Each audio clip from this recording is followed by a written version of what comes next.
appreciate it. Trustee Kimball, will you please convene the Committee on Educational Policy? Thank you, Chair Eisen. Will the Committee on Educational Policy please come to order? We have no public speakers at this time. We have one item on today's consent agenda, approval of the minutes from the May 2016 meeting. If there are no objections, the minutes are approved. The committee has one item on today's discussion agenda. Item 1 is an information item regarding the Graduation Initiative 2025. The item will be presented by Lauren Blanchard, Executive Vice Chancellor for Academic and Student Affairs, and Jeff Gold, Senior Director, Academic Technology Services. Dr. Blanchard, please begin. Thank you so much, Chair Kimball. This report on the CSU Graduation Initiative 2025 is the first of two the board will hear, one today and the other at our September meeting. Today's report will focus on the progress that we've made convening an advisory committee to help us set more ambitious Graduation Initiative 2025 targets, replacing the ones that we established a couple of years ago. The goals that you see projected on the screen here were adopted before the first phase of the Graduation Initiative was completed, and before we were fully aware of our notable improvements in graduation rates in the preceding years. We've since recognized the need to establish new targets, which was given additional urgency by our recent state budget. Specifically, the state budget calls on the trustees to complete the following: articulate plans that indicate the time frame by which the system and campuses will increase 4-year graduation rates and 2-year transfer graduation rates above those of other institutions, while also increasing the graduation rates for low-income students, first-generation students, and students from underrepresented minority groups to at least the rates of their peers, unquote. This is a significant charge, yet also something that is entirely consistent with the direction articulated previously by the Chancellor and trustees, and also consistent with the CSU's national leadership in this particular area. To develop this ambitious set of targets, we convened an advisory committee to guide the work, as I referenced earlier. We selected our advisors very carefully, beginning with nominations from key constituencies to ensure an inclusive and representative group. I'd like to take a moment to thank a few people around the room for serving on this committee, and they've participated in 2 meetings, and we've got 2 more meetings to go. We are appreciative, obviously, to our education chair, policy chair, who's also on the committee, Trustee Kimball, as well as Trustee Peter Taylor. We also have our CSSA president, David Lopez, our academic senate chair, Christine Miller, and 2 of our campus presidents, Karen Haynes and Lisa Rossbacher. These individuals have all been working collaboratively with students, faculty, academic affairs professionals, along with institutional research officers to fulfill the charge of providing professional advisement in setting new, ambitious, realistic graduation rates for the California State University. I will now turn to Jeff Gold to share an overview of the committee's initial conversations to date. Jeff? Thank you, Dr. Blanchard. Since the board last met, we convened 2 face-to-face meetings of the committee in which we reviewed evidence of recent success with regards to freshman and transfer graduation rates. As we presented in the May board meeting, CSU first-time full-time freshmen now earn their degrees at higher rates than ever, with much of this gain occurring in recent years. Particularly, this chart shows the significant difference between those completing their degrees in 4 years or less and those completing in 5 years or less. As the Chancellor has shared in previous meetings, the median time to degree for a CSU graduate who enters as a first-time freshman is less than 5 years at 4.7 years. Our transfer students have also achieved significant gains. Almost 3/4 graduate in 4 years or less. with nearly a third graduating in 2 years or less. Here, too, we see significant differences between those earning a degree in 2 years versus 3 years. And it is expected that we will continue to see progress for all transfer students as a result of the associate degree for transfers and numerous campus efforts to create a seamless bridge from the community college to the CSU. This data is among the wealth of information that can be found in the CSU Undergraduate Outcomes Report. The report provides details in the appropriate historical context about how circumstances and experiences of our students influence time to degree. We also asked the committee to draw on current research in the field. The committee reviewed several recent publications, including the one shown here, and had the opportunity to discuss these findings with 2 of the authors. And finally, at your suggestion, we asked the advisory committee to take into account graduation rates of comparable institutions around the country. For freshman graduation rate comparisons, the committee was presented with prospective targets drawn from over 500 public 4-year institutions.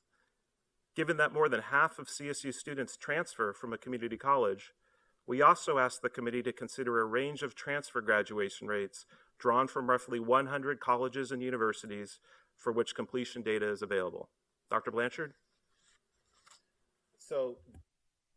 So guiding the committee in its work is a set of core principles, as you see reflected here on the screen. The revised goals for CSU must be ambitious and challenging, yet realistic. A student-centered, outcomes-driven approach also requires us to sustain the academic rigor and the depth of experience that prepare our alumni to be successful throughout their careers and their lives. Additionally, the CSU mission requires us to provide access to opportunity for every community in California and to meet our students wherever they are as individuals, what the Chancellor commonly identifies as bringing individualized education to scale.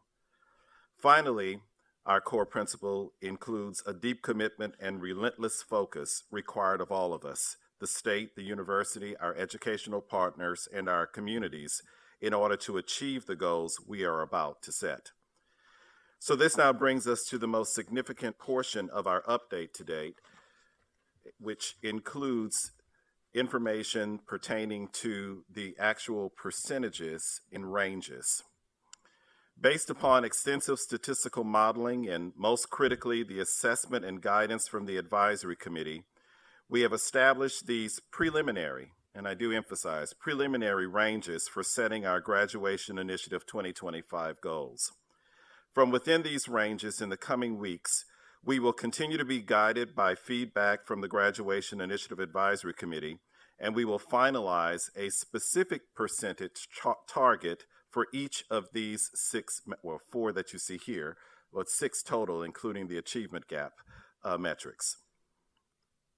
These ranges truly represent stretch goals for our CSU, ones that will be challenging to achieve. They consider the series of approaches to identify peer institutions and place the CSU system among the top of those respective peers. And the advisory committee will help shape the format for both campus and system plans in order for us to achieve these new goals.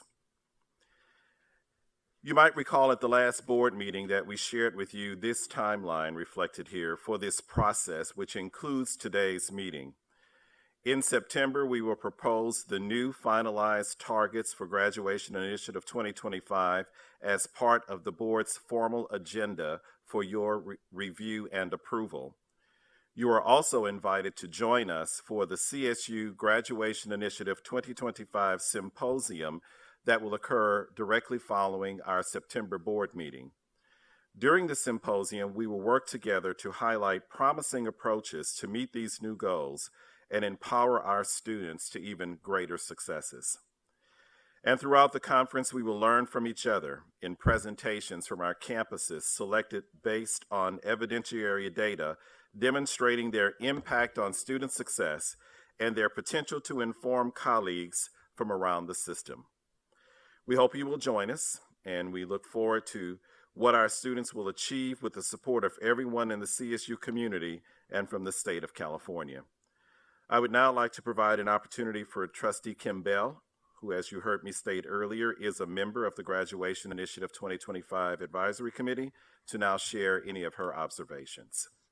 Trustee Kim Bell? Thank you, Dr. Blanchard.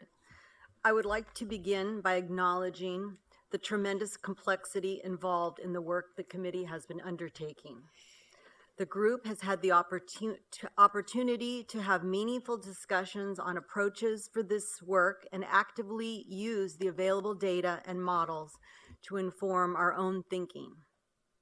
This is a multifaceted topic, which requires an understanding of the context and is particularly challenging on such a short timeline.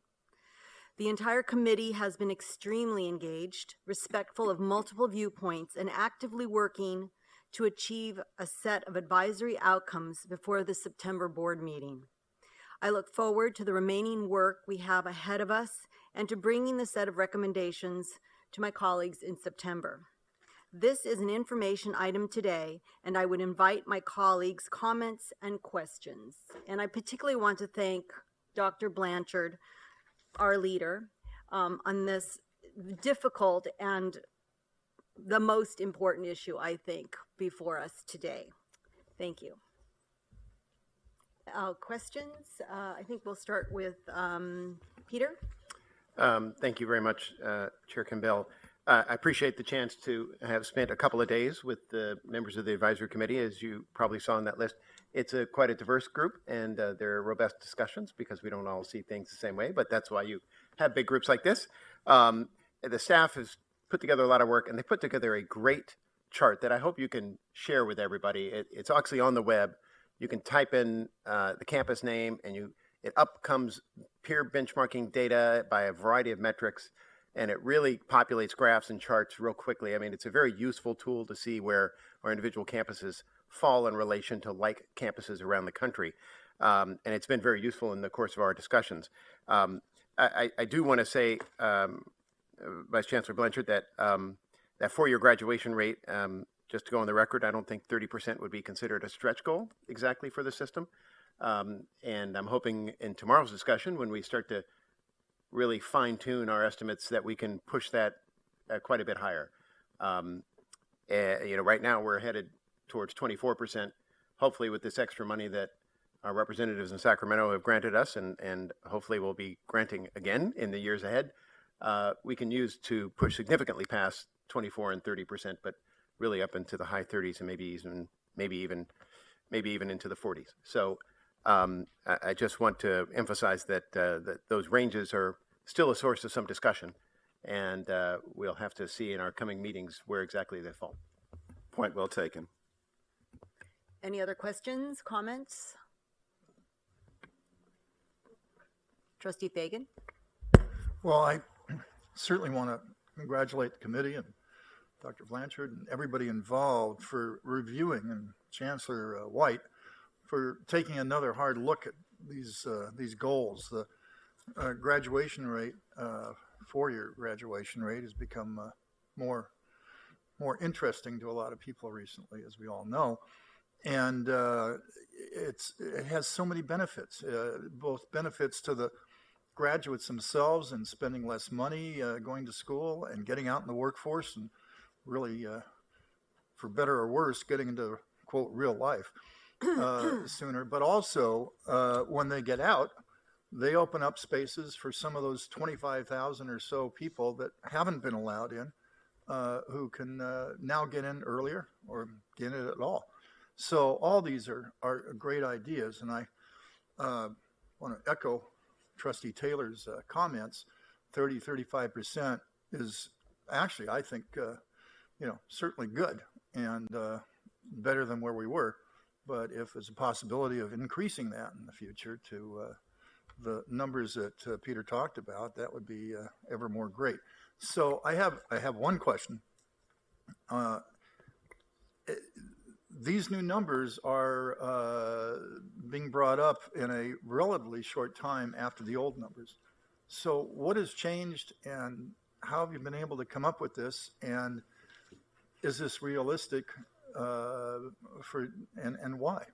What's changed? Thank you, Trustee Fagan, for that question. And so, what's driving these numbers? The committee certainly recognizes fully that we have spent quite a bit of time looking at two sets of data. The first set I will reference and give you background on. The second set I'll ask Jeff Gold to do. The first set looks specifically at workforce needs, and the second set looks at comparative data relative to our peers within our classification of campuses. So with respect to workforce data, we've been really fortunate to be able to benefit from the wisdom of both the Public Policy Institute of California as well as California Competes, where we've had Hans Johnson as well as Lande Ajose to come before us and really help us concretely to understand what would be the workforce needs projected into year 2030, which there's clarity that there's a need for 1.8 more baccalaureate degree holders by the year 2030 in order to meet California's workforce needs. And when you cut that in terms of what that would look like in comparison to the CSU's responsibility relative to the other higher education segments, for us, and this is certainly what is found within PPIC's report as well, the CSU would be accountable for producing 481,000 more graduates within a 15-year period of time. And so in order to do that, in terms of looking specifically at how we can achieve the goal of reaching this 481,000 on top of where we are now, essentially, degree productivity hinges on two factors, as you well know: enrollment growth as well as graduation rates. And so it is clear to us that we would have to increase our productivity, our degree productivity, by 37% by year 2030. So with that degree productivity, and if we were to look both at enrollment growth as well as graduation rates in order to reach that, one scenario that we've studied very carefully with the committee is that the requirement would be a 2% growth in enrollment growth as well as a 2% increase in our graduation rates annually until the time in which we reach 2030.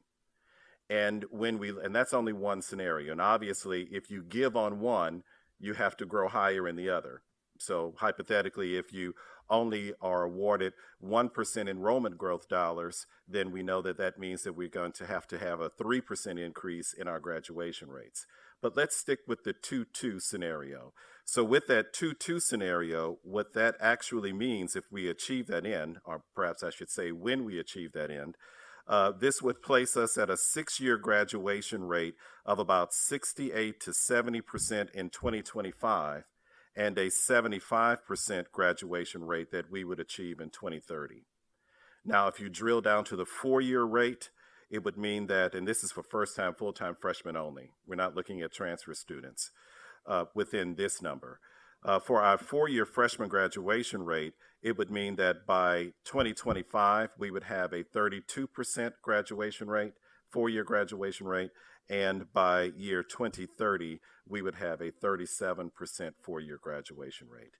So that gives you a context in terms of understanding how you look at numbers, workforce needs, and those numbers, and how you work backwards to really understand not only the number of more students that we would need to access as well as graduate, but then also understanding the resources that it would take in order for us to be able to deliver on both ends, looking at both at the 4-year graduation rate and the 6-year graduation rate. So that's one piece, the workforce. I turn to Jeff Gold now, where he's going to give us more information about how we've been looking at these graduation rates very carefully compared to our peers.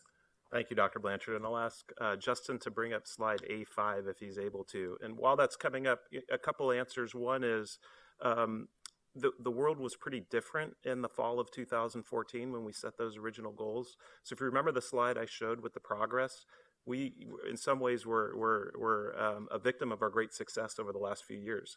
The last 2 years, particularly, of graduation rates for the 6-year graduation rate, have been exceeded all-time highs. And for the 4-year rate, we're also at an all-time high. So because we benchmarked in a sense, 2 years ago, that was the major justification for needing to look at the numbers again, which was part of your question. The second part, which Trustee Taylor brought up, was for the committee, we have looked at data in a variety of ways. We've run statistical models, we've run linear optimization, logistic regressions to look at it in a variety of ways. But what you're seeing in front of you here is an example taken from a website that's actually live right now. And the idea here is we leveraged a methodology from College Results Online to create peer comparators for each one of our 23 campuses over the last 10 years. And so this campus here that we've chosen is Chico. And what you're seeing is 15 peer comparators that taken out of 3,000 higher education institutions throughout the U.S. And so the methodology looks at things like average SAT scores of incoming freshmen, percent Pell eligible, the percent underrepresented minority, and the commuter residential status of the campus, amongst several other variables, throws all those variables into an algorithm to find out of the 3,000 institutions throughout the United States, the 14 that are, or 15 here, that are closest to CSU Chico. So those are the ones you see below. And what we're looking at now is for 2008, the 6-year rate. We also have it for the 4-year rate, the ability to really benchmark as close as we can in an apples-to-apples format to get a sense of how the campuses are doing compared to their closest peers. Now, in this example, we see that Chico is near the top. And so the committee has been wrestling with the idea of, should we put the benchmark at the highest level? Should we put it at the 90th percentile, at the 75th? You know, for all of our campuses, they come out differently. And certainly for the 4-year rate, most of our campuses are towards the right part of the screen there. But so the interesting part of this work has been to figure out, looking at this peer comparison data, what are the most ambitious and yet reasonable goals that we can set for today? Now, I say for today because our goal is then to look at the year 2025. And so we've also talked about what type of growth multiplier do we want to put on that, because our goal is not to be as good in 10 years as our peer comparators are today. Our goal is to be as good as they are today and grow with them in that improvement. And so as you can see, there's a lot of really interesting methodologies to bring to the table. And I think, as Dr. Blanchard also mentioned, we're bringing in a variety of other areas such as research, and we've consulted the presidents with their goals. So it's really been a fascinating look at a variety of angles of how we would set these goals. That's a very complete answer to how you've come up with these numbers, and they sound very, very responsible and reasonable. The other question I have is, what changes will CSU be doing, or does there need to be any changes in order to meet those goals? I mean, are we doing what we need to do now, and the goals will be coming along because of the things you've talked about, or are there programs, are there initiatives, are there changes that you're going to need to do in order to meet those goals?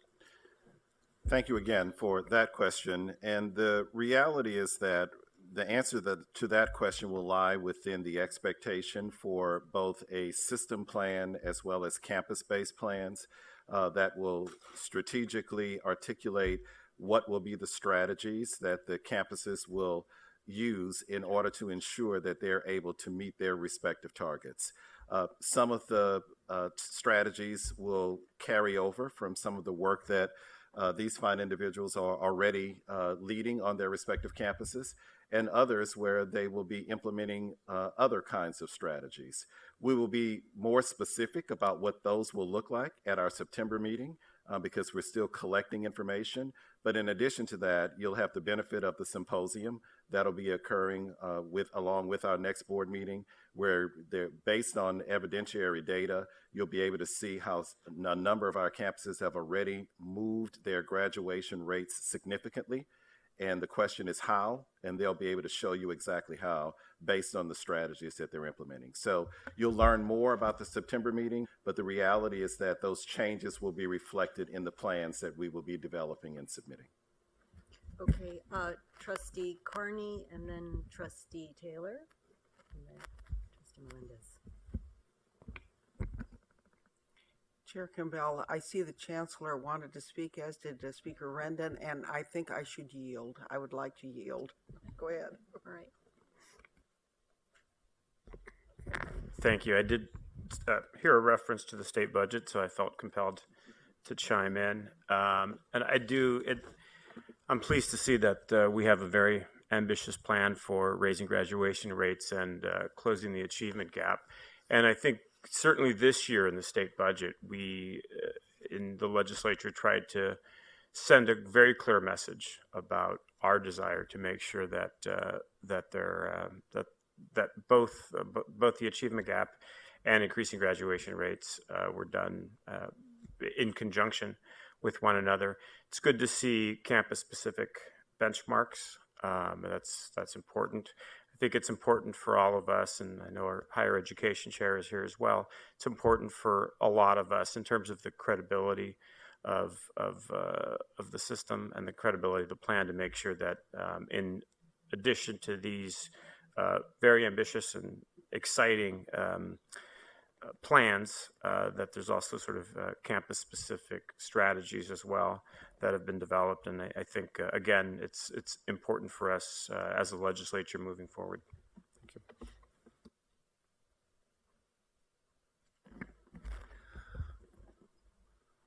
Well, it's interesting that the Speaker Rendon and I are sitting next to each other because I also wrote down resources as I wanted to talk about. So you weren't here earlier in the day, Speaker Rendon, and I want to thank you for making the effort. This is his inaugural visit to us as a trustee, and we're always welcome at any time during our meetings or in between. The trustees requested a budget this year that was designed to fulfill the sorts of things that we are committed to. And yet the governor's number, which is understandable because his job is different than our job, was to offer both in January and after the May revise a lower number. It really was the Assembly this year under Speaker Rendon's leadership that as we went into that last week of making sausage on the budget, that we were able to receive an increase in our recurring budget of some $12.5 million, which will be very well welcomed and used. In fact, it's not a number too far away from when we were discussing the budget earlier today of $10 million directed directly to student success and achievement initiatives. They cost money to do this. And that was the one conversation that Chair Eisen and I had with why was it a lower number this year. And over the last 2 years, we've actually set aside, which is now in aggregate about $47 million, specifically designed for the support of student achievement and success, i.e. getting degrees to a quality degree sooner. What are the costs that add up to $47 million? In the main, it's people. It's academic advisors. It is peer mentors. It is tutors. It is undergraduate research. It is a whole host of these so-called high-impact practices. That is a descriptor that really means enabling a student who has the intellect and willingness to do the work to find a way to get to degrees sooner. It also means getting rid of bottleneck courses, hiring more full-time tenure-track faculty, the whole ecosystem that supports student achievement. So I just don't want us to lose track of Trustee Garcia's question, which we will come back to at least in an estimated fashion in September, is for us to achieve the goals that the trustees ultimately accept, is what is the price tag for that? And what is that price tag going to pay for? And it's going to be in the main, the sort of things I just mentioned in a much more refined way. It also means the programs that start as students leave either high school or community college before they get to the doorstep in the fall are their bridge programs that make a difference. It's going to be working with the community colleges and the K through 12 system in order to make sure that students, when they get here out of both of those systems, are more rather than less prepared. It's going to require us to rededicate existing resources to things that make a bigger kind of bang for the buck, if you will, or ROI. We all share in this. We can't do it alone. The issue of eliminating gaps among our students, is perhaps our most important goal for all of the reasons that we've discussed previously.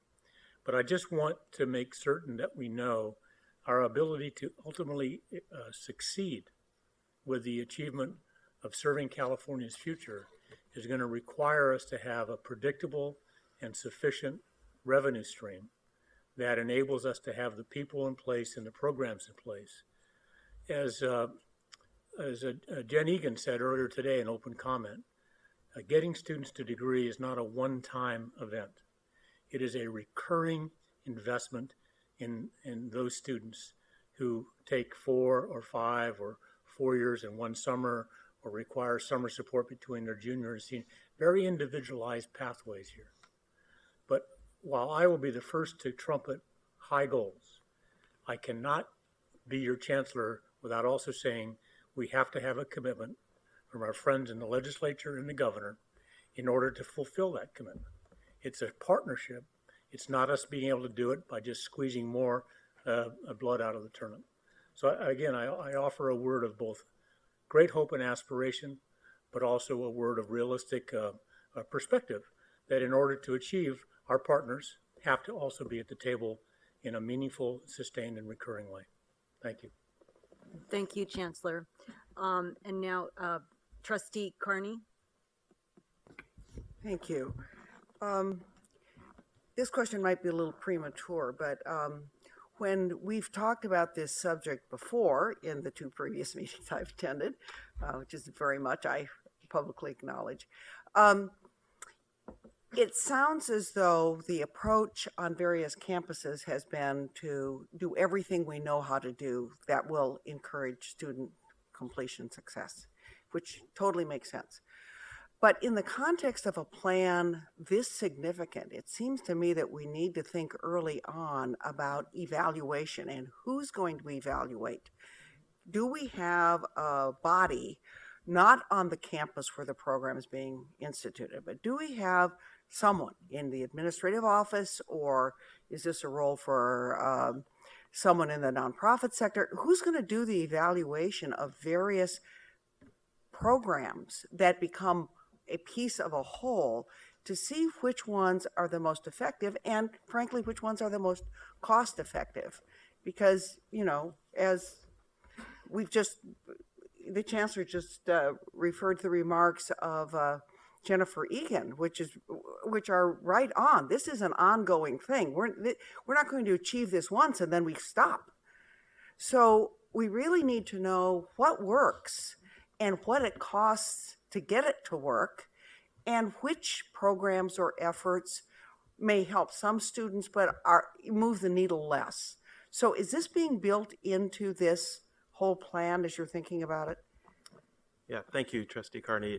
It is, and it will be. So it is a little bit premature, but I'm really glad you brought it up because the committee tomorrow, one of our top focus for tomorrow is to talk about these plans, these strategic plans that are going to be in the beginning, just an outline really, just a high level guide of where we anticipate we're going to go. But if you think about it, we're talking about goals that aren't going to come due for 10 years. And so we're going to need, in addition to all of your comments, we're going to need periodic and incremental measures to see if we're on track or not. And so the current thinking is that we're going to have these plans that are due to the state in September that will provide a high level overview of where we intend to go as a system. And the campuses also will provide a plan of where they intend to go. But in terms of the longer term, we are going to have plans that will take a few months to develop as the campuses have time to really look at it in detail. And those will provide not only the high level goals with the programs and some of the cost measures that you discussed, but also the metrics, the incremental metrics that say by this point in time, we should see this evidence. And if we don't, it's time to have a second look at it. Thank you. I'd like to just extend upon that just a bit to say that, you know, you've gone right to the heart of one of the issues that I know that a number of our campuses encounter, and that's looking at the analytical side of it in terms of the data analytics that have to serve as the foundation to the student success efforts and the strategies, what's working versus what's not working. And so that's one part that we've already made some investment into campus by campus. But the reality is that there's a need for even a stronger investment to make sure that that each campus really does have a strong enough analytical arm to be able to better understand what's working best to get students quicker to 4-year degrees as well as to 6-year degrees. But in addition to that, understanding how that then creates a value-added component for them to make determinations about those that are not necessarily working, that you discontinue those and you drill down to perhaps the 3, 4, 5 strategies that are working best. Some campuses have already perfected that, to be perfectly honest. Others are still working on it, but that analytical piece becomes really important. The second piece I want to say is that in order to reach this goal by 2025, we will be clear as well about what those annual goals have got to be in order to get to the 2025 mark. So we'll be working with the campuses on an annual basis, studying very carefully whether or not they're meeting and not meeting. And if they're not meeting, we'll be clear about understanding why it is in order to understand the implications that it will have for the succeeding year. Thank you. Trustees Taylor, Melendez, Day, and then Garcia. So two things. Mr. Blanchard, you touched on some of the short-term initiatives that campuses are going to be charged with figuring out. And different techniques at different places. Could be summer bridge programs, could be intrusive advising, could be more counselors. The smart people up there will figure out what makes most sense for their student population, I have no doubt. I hope we won't lose sight of important structural changes, things that we can do ourselves, and they're a little more long-term. Not going to fix them with $35 million in 1 year, but by that, I would reference your very encouraging report on bottleneck courses, I think last meeting or the meeting before, and the great progress we've made there. Still improvement to be done, but that's an important part of getting to a better time to degree. I hope we will also keep the foot on the gas pedal on two other important initiatives. One is our discussion of quantways and statways, and talking about the math requirement when it comes to graduation. As you know, that's some controversy in the field, and obviously this is something where the faculty have got to be the driver of the train. But as a former investment banker, I can tell you, you got to know algebra if you're going to be successful in my field. But there are a lot of fields where you don't need to know algebra, but rather need a good, solid quantitative reasoning ability in order to be successful. And I hope we take a look at that, because I think that will also help time to degree. And then as well, the number of upper division courses required for graduation. Like a lot of trustees, I make campus visits. I always make a point of meeting with students. And I was on one campus a few months ago where the student said in her major, she was required to take 18 upper division courses to graduate. Well, it's really hard on a quarter system to take 18 upper division courses and graduate in 4 years. Part of, I think, what we have to do is look at that requirement. I know the University of California has launched something called Project 45 to examine, to say, hey, the upper division requirement should be 45 units in the quarter system. Again, the faculty have got to drive this train on this discussion, but let's make sure we're not overburdening students with too many classes at that upper division level to the point that where it's just virtually physically impossible to squeeze them all in. And I hope we'll, in the long term, keep those kinds of structural changes in mind as we try to improve overall rates. Thank you. Thank you. Well, first of all, I just wanted to say, it's a wonderful discussion, a wonderful plan, and want to also support my fellow trustees who have encouraged, setting ambitious goals, but also goals that are realistic, but stretching a little bit more. I think part of the challenge, and having worked 35 years in school systems where you've seen a lot of accountability that's tied to the work, as well as ebb and flow of resources. So I support the chancellor in his statement that you just can't put systems in place without the resources that you need in order to be successful. But also, I like what he said, that there is a need to redirect what is already happening. I think it's sometimes we're used to doing things the way they've always been done. And I think Trustee Taylor makes a point in that, sometimes we do things because that's the way it's been done. And I think this is an opportunity to really set ambitious goals, but also push the system to rethink the ways in which we presently do things. I've had an opportunity to work with many of the presidents in my previous roles, and have seen the willingness to reach out and work with the K-12 system to begin the process earlier.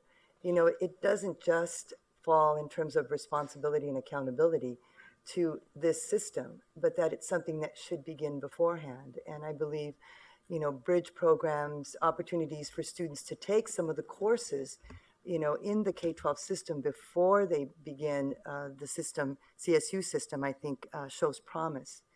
So I just want to encourage, and I also want to ask the question, have you, or as part of the Vice Chancellor, the opportunity in developing the analytics, looking at disaggregating the data to really identify which are the students that are having the most difficulty, and are the practices focused around, supporting their needs and supporting them, ensuring their success?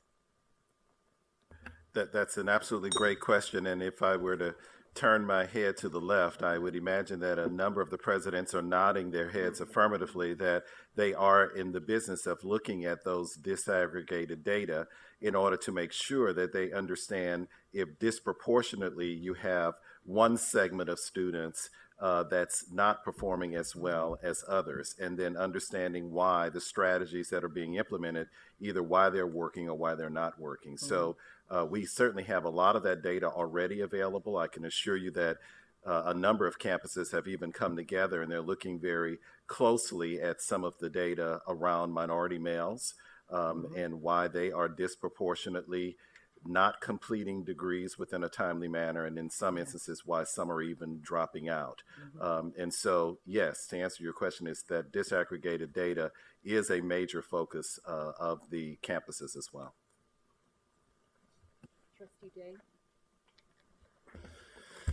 Thank you. I too would just like to offer my thanks to Dr. Blanchard and your team, first of all, for working hard and revising these numbers. And I find myself a bit internally conflicted. I concur with all my trustee colleagues' comments, and I also concur with what the Chancellor said. I find it's counterintuitive, but I see that in the last 7-8 years, we had this discussion on the earlier item about budget, that in the last 8 years, we've, as dissatisfied as we are with the graduation rates, we've come quite a long way in the last 8 years, correct? And yet, certainly we have, far more issues to deal with than we did 8 years ago. We have the same or less revenue, and we've done more with less. We have more societal issues to deal with: homelessness, food insecurity, racial tensions, the general economic conditions, and yet we still seem to have found a way as a system to make great strides in the last 8 years in those 4-year graduation rates. So, on my recent campus visit, one of my favorite phrases, of course, was always to do more with less, but the faculty educated me quite poignantly why that's become a bit tiresome, and I've come to change my thinking a bit. We've certainly have had to do more with less, but I think we, in line with what was said earlier, we need to be more smart in how we're doing things and more efficient.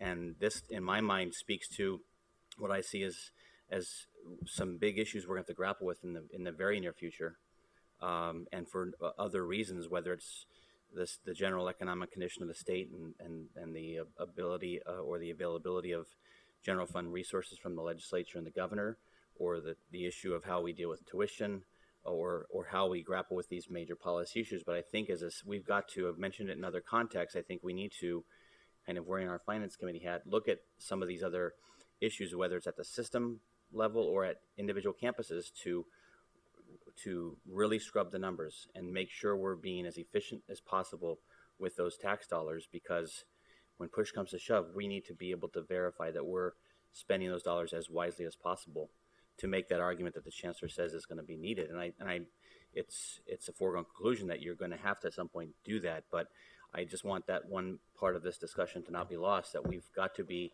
squeaky clean, so to speak, in running a very tight ship throughout the system at every campus level. And if that's consolidations or creating other efficiencies or however we might want to approach that, I think we've got to be able to do that, so we don't constantly have to do more with less, but we do it differently and we do it in a better way. Trustee Garcia. So I definitely agree with all the commentary, and I think this is a great conversation. I think the only thing that I just want to share, because I don't at all disagree with Chancellor White's comments about the state's responsibility to invest in the system, and it's going to be a continuous conversation. But I also, I guess I come from a mindset of, having to put myself through school, both undergraduate and graduate school. Sometimes you just need to get creative.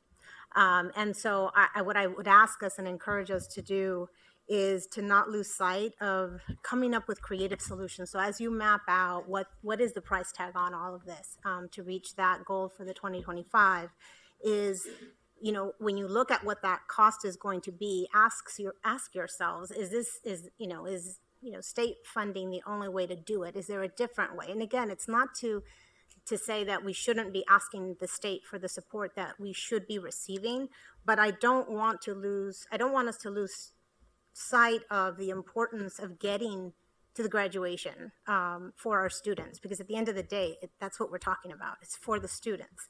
And so, we talked about peer mentors, and that sort of rung a bell for me. Like, could we do something like ask students to volunteer to be peer mentors, and in exchange, for example, they get priority registration for courses, right? So priority registration is critical. I mean, we give it to our athletes, and it's not for everyone, and there's no way we can give it to everyone, but I think we just need to think differently about how we problem solve. And so I know it's not possible in every possible situation, but as you're looking at that price tag, I just encourage us to really think creatively about how we are going to resource the work ahead, because again, we might have to take it in phases. The money is not all going to be there. I don't know why, but I have a strong suspicion it won't. So we really need to be able to think differently about how to do it. There's crowdsourcing. There's a lot of different ways, and it doesn't work in every instance. But I just really want to push that we continue to be creative in how we solve. Thank you. Thank you so much, Trustee Garcia.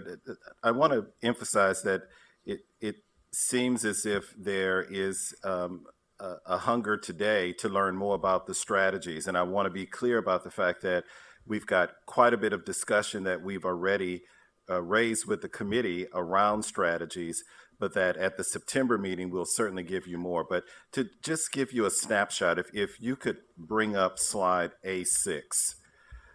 So one of the discussion points that we've been addressing is the growing number of students on our campuses that are completing in 4.5 years, meaning one extra semester.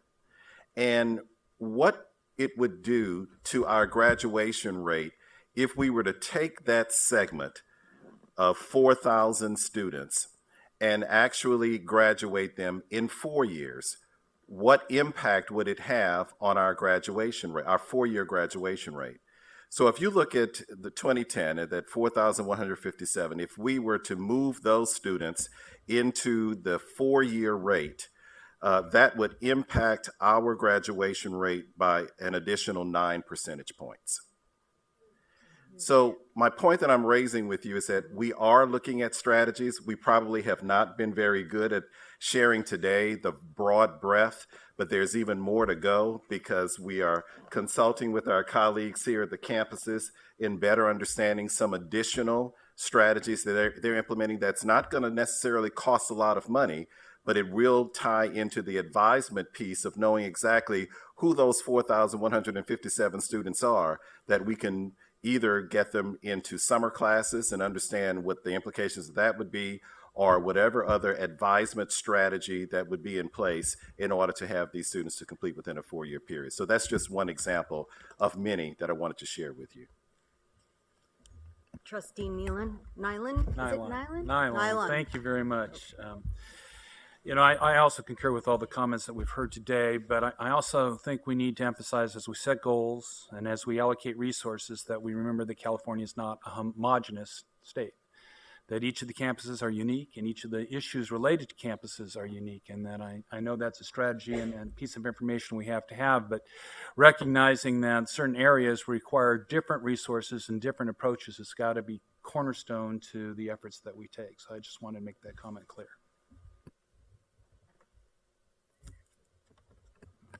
So I wanted to echo something that Trustee Kimbell said and Trustee Garcia said. A, that it's a multifaceted problem, and B, that it's about the students. I know that your advisory committee has 3 students on it, and it just seems to me kind of obvious, but also so important that these are the folks who know what is standing in the way of them graduating in 4 years. They have more direct and immediate knowledge of that than anyone. And as much as we have some, obviously brilliant educators in a room, they can learn that, but it's always going to be at least one step removed from the actual experience of the student. So I know that your committee already has incorporated the student voice in solving this problem, and I just encourage, and I'm sure it will happen without any encouragement, but I encourage the campuses when they are trying to assess, should I put my money in more advisors versus student bridge versus this versus that? What is the set of strategies that are going to work on my campus to tap into that, immediate and free resource of the student mind to help inform, what is going to really work? Because, Trustee Garcia is right. We have to figure out what's really, and Trustee Carney, what's going to work. And, I think the students have a tremendously knowledgeable voice in that discussion. I just wanted to confirm the symposium that's happening after the next meeting will be here in this location? No, Weston Hotel. It will be at a local hotel. I'm blocking on the name of which hotel? Weston. Oh, the Weston Hotel. You have a card. You should all have received this card with the details of the symposium. It's now posted on the screen if you're interested. Trustee White and then Trustee Stepanek. Thank you, Chair.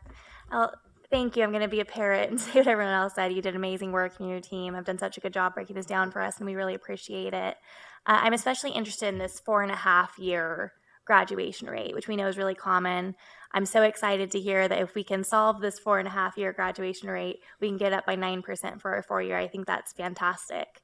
I think that a lot of those 4.5-year students want to do it in 4 years. But it's that one class that in their junior, senior year, it was full. They were number 25 on the wait list. They had to wait, and then they take one class that fall semester. And that's an awful situation to be in. And so when we talk about encouraging students to take a summer course or a winter course to avoid that extra fall and get out in the 4 years, which they really generally want to do, I think it's really important that we include financial aid in that conversation. Because I'll tell you that I paid $3,000 to take summer classes, and that was a painful check to write. And we lobbied in DC this past March for Pell Grants. I think that has to be a top priority when we're talking about graduation rates, especially this 4.5 to 4 year. We need to know that it's not an option for all of our students or even many of our students to fork out $3,000. I'm very privileged that I could do that. And that was the choice that I made to get out in a set number of years. And so I think that programs like the Pell Grants or other financial aid programs are essential. And so the work that we do in lobbying for those and working with our legislators to ensure that our students have access to year-round education, not just fall and spring, is really going to be so essential to our talks about graduation rates, especially that 4.5 to 4. Thank you. Thank you. Trustee Stepanek. Thank you. I applaud everything that's been said and everything that's been going on in terms of this advisory group. It's absolutely incredible the progress that we've made and the additional progress that we can make. I would like, though, to remind the rest of the trustees, and I'm sure the advisory group doesn't need this reminder, but not all students when they arrive as freshmen know exactly what they want to do. Higher ed is an opportunity for them to explore career objectives and what it is they really want to do professionally. Sometimes the decision they make, let's say the second year in, puts them into a track that they're going to be in college for another 3 years. So we need to recognize that as students determine what their goals are, it may very well take 5, 6 years. Some of this is STEM, but some of this is other areas, and let's say in business and some other areas too, that from the moment you start, it's a 3-year track, just in terms of what the courses are and the prerequisites. So we need to reach out in terms of as much career advisement as anything else if we'd like to really be able to speed up what's going on in terms of graduation rates. And some of that particular career advisement maybe even needs to happen in high school. But once again, higher ed is an opportunity for students to explore. Not everyone can do it in 4 years. Just a reminder. Very good point, Trustee. Anybody else? I would just like to thank everybody on the advisory committee again, and also say that I know it's daunting with the lack of resources and the overwhelming need of the California, students who need to go to college, but I'm very optimistic. I think that we are, now that we're paying attention to this, I firmly believe once you shine a light on an issue, pay attention to something, that's sort of half the battle.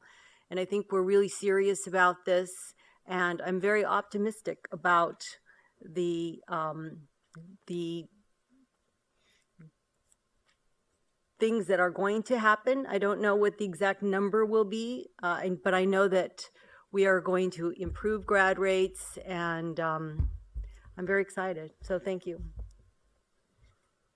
You're very welcome. And, just as my closing remark, if you'll allow me this quick personal privilege, the reality is that at the last meeting, we talked about how easy it would be for us if we could just be a little better than average in a national context. And that the goal of the work of this Graduation Initiative Advisory Committee is not to look at us as a little better than average, but that certainly we, as the CSU, the board, the chancellor, the presidents, the students, the faculty, all really want us to aspire to be the flagship of the U.S. public masters universities throughout this country with respect to student success. And being that flagship then provides us the opportunity to also be the model and to set new standards for others. That's our goal. That's what we're working to aspire through this work to bring to you then to review and to approve. Thank you. Chair Eisen, any more comments? No? Chair Eisen, that concludes today's business of the Committee on Educational Policy. Thank you, Trustee Campbell. So we will now return to our plenary session. And we are now at the point where we're going to hear from public speakers. We will proceed with a 30-minute period for public comments. Speakers will have 2 minutes for their remarks. When a speaker's time ends, I would ask that that speaker yield the microphone to the next person to pay attention to the time and to respect everybody's time. Ms. Kiss, there you are. Can you please call the speakers? Yes, I can. We'll start with Pat Gant, Loretta Seva-Ayatasi, and Neil Jacklin.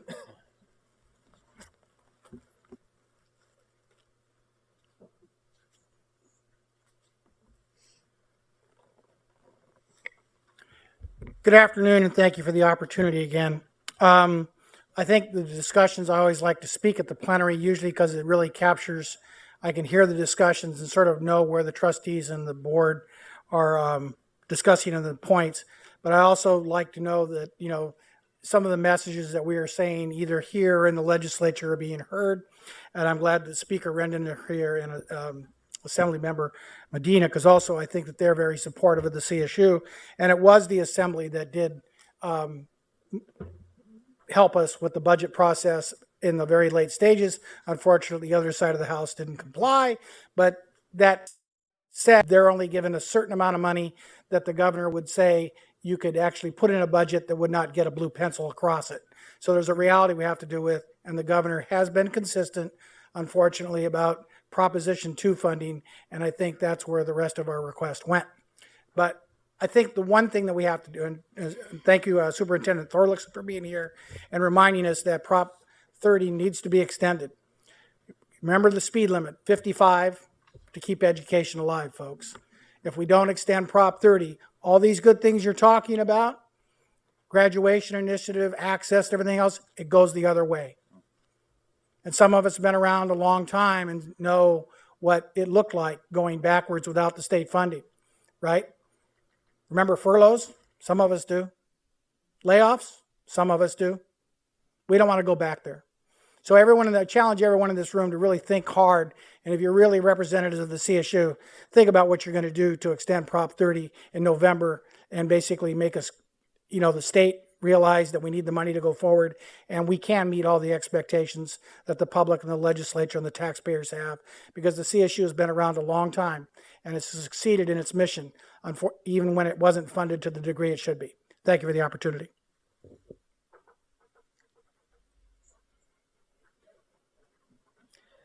Good afternoon, Chancellor White, board members, Superintendent Torlickson, Speaker Rendon, campus presidents, honored guests, union brothers and sisters.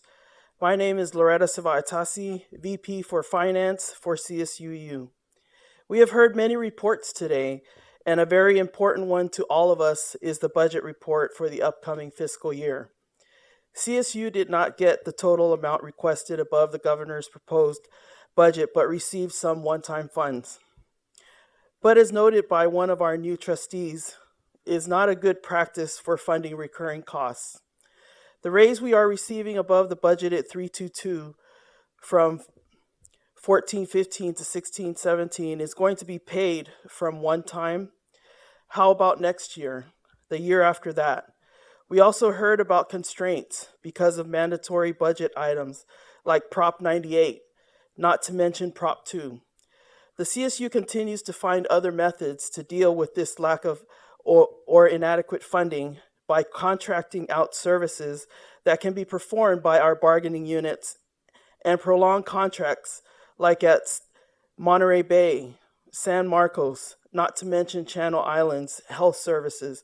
Students pay for but have to go off campus to receive, and were told 10 years ago we're going to be brought in-house.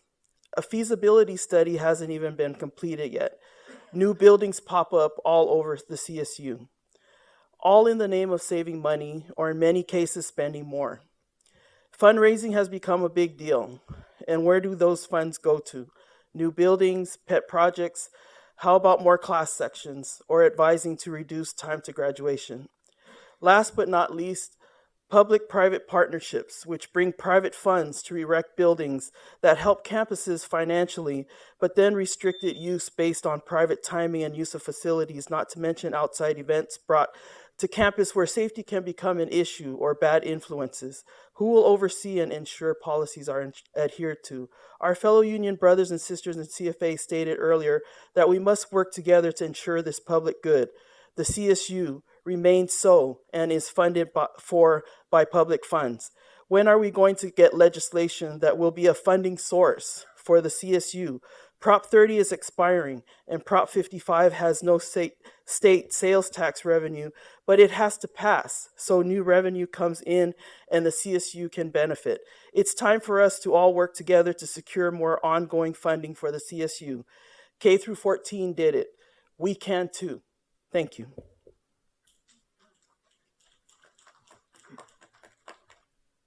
Good afternoon.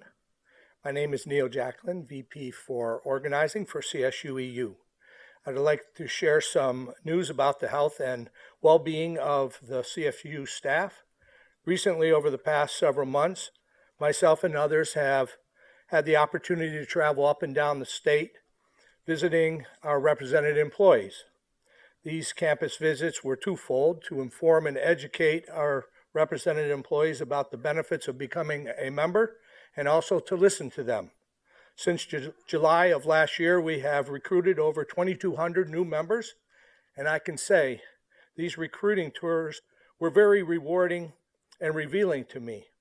I have gained a new perspective and sense of how things are going. I would say most people are feeling better about the most recent increases in their wages, which is a good thing.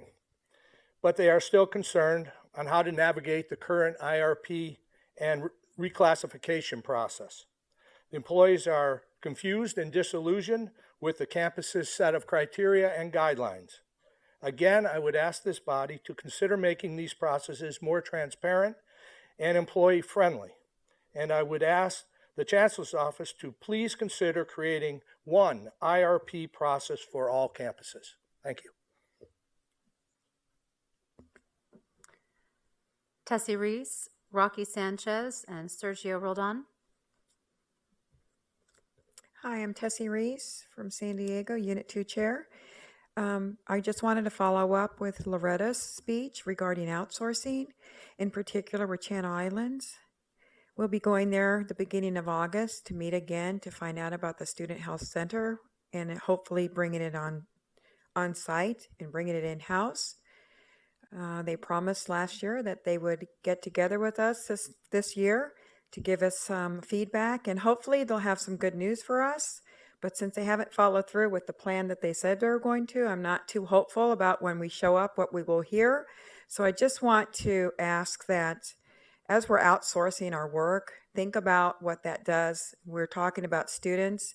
Students would like to have a place to come to, especially when they're not feeling well and they want to be seen by a provider who actually gets to know their name and actually is going to be there to be able to see them and have a connection with them. So please think about that when you're outsourcing our work. Thank you.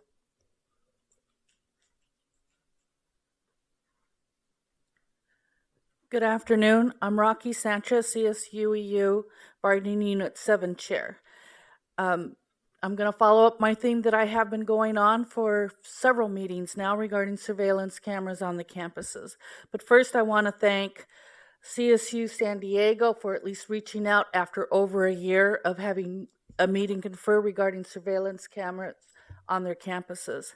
However, there are other campuses like Sacramento, San Bernardino, San Luis Obispo that have stalled with our meet and confers, that don't want to deal with it, that don't want to continue bargaining in good faith over the surveillance cameras. And then we have Pomona that says they don't even want to have a discussion over this because they're waiting for a system-wide policy.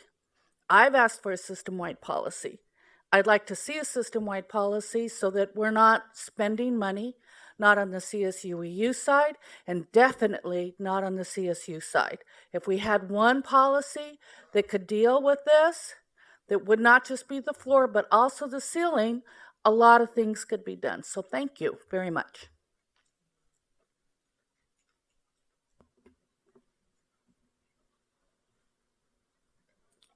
Good afternoon, Board of Trustees. My name is Sergio Roldan. I am from the Cal State San Marino campus. I serve as the statewide vice chair for bargaining Unit 5. As we approach the initial phase of contract negotiations, I would like to share some information.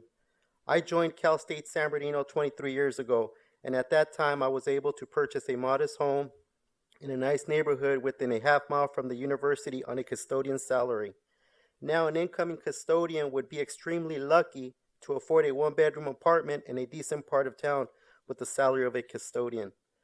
While cost of living has increased significantly, our salaries have remained virtually stagnant. Please consider this moving forward.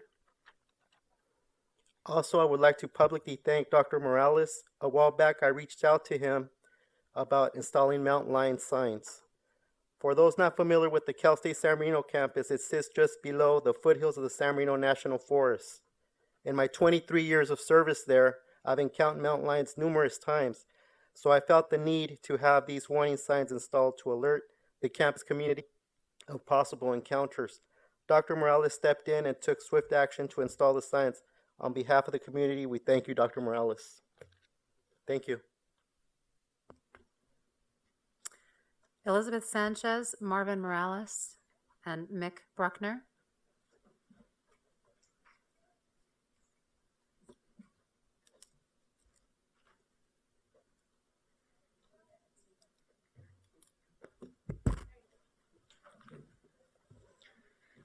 Hi, everyone.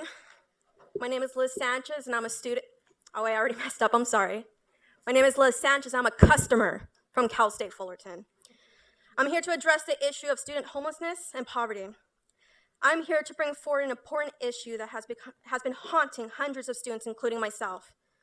Last year, I learned a very important lesson. Don't put all your eggs into one basket. I was working part-time, less than 20 hours a week, and going to school full-time. Out of the blue, I suddenly lost my main resource. Let's just say divorce sucks, right? I'm sure we all can agree to that. Well, I can tell you that times became tough for me, and you all probably nod your heads as you listen to my story like, oh yeah, it's really tough. I'm sorry to hear about that. However, I don't want your sympathy or recognition. I want you to empathize and to take action. I want you all to feel what I have suffered and to know you are all part of the problem. Now I'm one hell of a good student. I'm a student that busts my ass to achieve the so-called American dream that all of you have not made easy for me. I'm a student who has graduated with honors. I've been on board with so many different clubs, taking action on campus, even doing graduate research. And I'm going through all of this while working 3 different jobs just to make sure I can pay my bills and my rent so I can keep a roof over my head. And I'm sure you all want to pat me on the back and say, see, you just work hard and it all pays off in the end, the American dream, right? I don't want that because I know firsthand that no student should experience what I have experienced. Now, I would like you to please raise your hand if your answer is yes to any of these questions. Have any of you slept in your car? Have any of you changed your underwear in the school parking lot? Have any of you been terrified of being raped or assaulted because you're sleeping and changing in your car? Have any of you had to go to the university and ask for handouts? I have. And I met others like me, other students. I met more students that I should have that they too were sleeping in their cars, hotels, and what felt like a never-ending couch crashing session. All through this, we were expected to get all our homework done and be active, happy students on campus and praise our administration and the good old Tuffy Titan at Cal State Fullerton, and I can say I am not proud of the CSU system. At one point, I didn't shower for a whole week, so I went to the administration to see if I can get a towel. They took me to our newly built gym and wanted me to pay for the towel service and the shower service. I went back to my car in the parking lot alone and angry. I'm angry because the president of my university, Mildred Garcia, has a free home, a free car, and she is fresh and clean. While myself, who is considered nothing in this university class system, I had to fight through all this pain and be a good student. Now, we are aware of the findings of the recent study on displaced and food insecure students. We are aware that the CSUs varies when offering assistance to each student. As a Cal State Fullerton student, I would say my campus is among the worst, and they're not being held accountable for any of this. Now, I understand that it is your jobs at the CSU Board of Trustees to oversee policies, prioritize, and to accomplish the goals set for the CSU system. And from my understanding, you're all being paid very well to pretend you're doing this. The way I see it, your bed, your walls, the roof over your heads it wouldn't be there if it wasn't for the students. So technically, you are living in our homes, the people's homes. So in order for you to keep your homes, we demand that you take action and hold the universities accountable for caring for their students, mentally, physically, and financially. If you see that you're unable to do this, then please get out of our homes, because I know plenty of people who need a place to sleep. And to our student representatives, you need to do your jobs as well. Don't be a sellout to this predictable system. Thank you.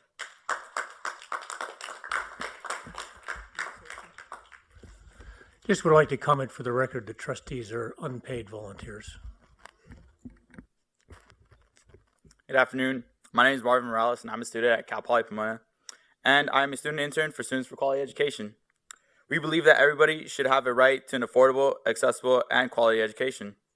We come to every single Board of Trustees meeting to come grieve our ongoing struggles as students and only hoping that all of you would actually listen to us, but clearly it's not happening. Tuition has not gone up for the last couple of years, but student fees have, which comes back to the students having to pay more each year. More fees means that the chances of everyone actually attending colleges decreases. It is sad to see that there is so much potential out there in our communities, and their dreams of creating a better future for themselves are slowly diminishing day by day. Higher education is now the only way to make it out in this world. And for people like you to ruin students' futures just so that you all can get a salary increase every few years, or even add another administrator to our campuses is really unacceptable. Getting higher education is supposed to help us move forward in our lives. But with all the fee increases and all the student debt that we've accumulated, it's like we're taking 5 steps backwards. We do not need any more fee increases because that is only a Band-Aid solution that will quickly fall off. It is no secret that California is low on funding for our schools, but increasing the cost of school, however you implement it, still falls on the shoulders of the students and their families. There needs to be a reform in our state budget and policies. You all have much more direct contact with our state legislators, and it's your responsibility to secure funding for our schools. As of recently, you have been failing to do so by getting the funding from our students, and in the end, the CSU system should be funded by the state and not its students. Thank you. Hi, my name's Mick. I'm an intern with SQE as well. Student success. I hear a lot about that. I hear y'all talk about maximizing it and institutionalizing it and investing in it and reflecting on it. But how are you defining that? Because if you define it as improving graduation rates or providing more tenure-line faculty or increasing standards for academic freedom or creating an accessible environment or even just providing enough food and shelter for your students to survive on, student success is not the word you should be using to describe what you have done with those areas within our university system.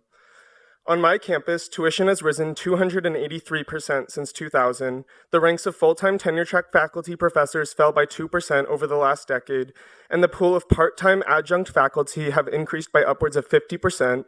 All the while, student debt has surpassed the $1 trillion mark in the United States. We are hemorrhaging our state's most marginalized student populations and allowing it to happen.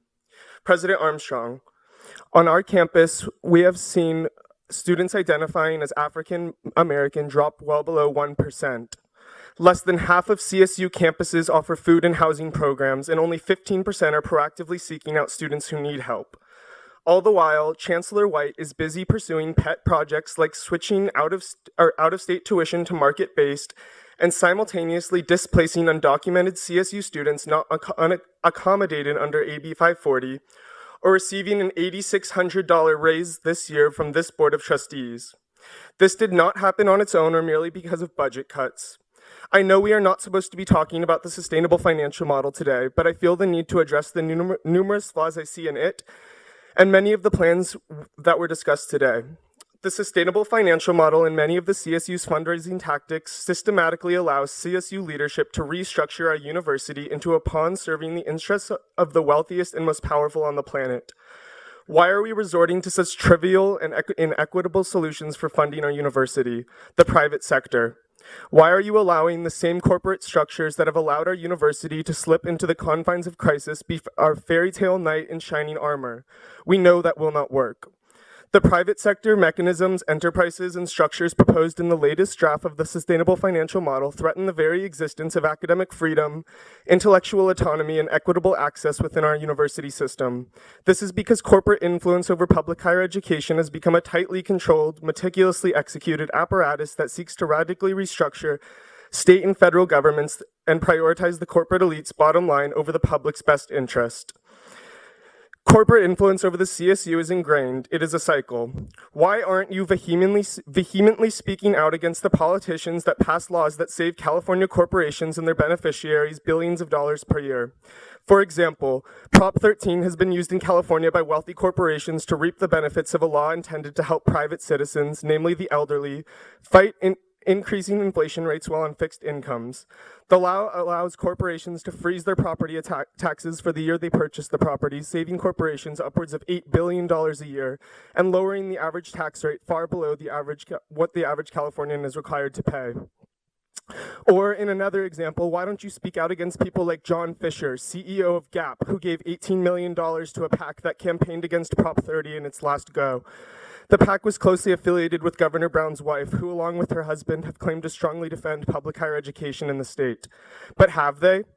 We are a massive higher learning education institution with huge influence over state decision making. It's time to flex our muscles. My point is this: the same corporations that you propose the CSU work with in the coming years to promote student success and access are the same corporations benefiting and profiting billions of dollars off of the state of California, denying potential increased access to the CSU.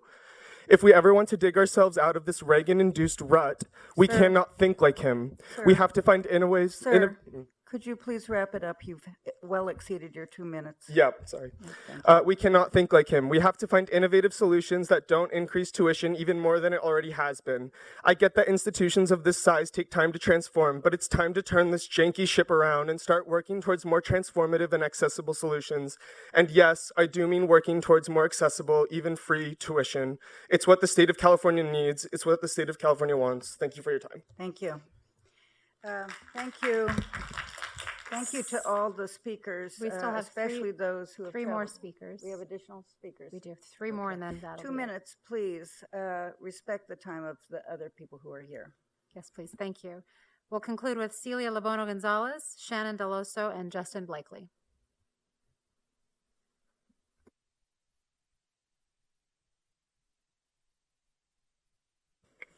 Hello, Board of Trustees. My name is Celia Lobona Gonzalez. I'm a student at San Francisco State University studying communications and geography. I drove 6 hours to address you all today in person to speak on components of the proposed CSU Sustainable Financial Model and express to you the severity of detriment that any increase in tuition will have on students.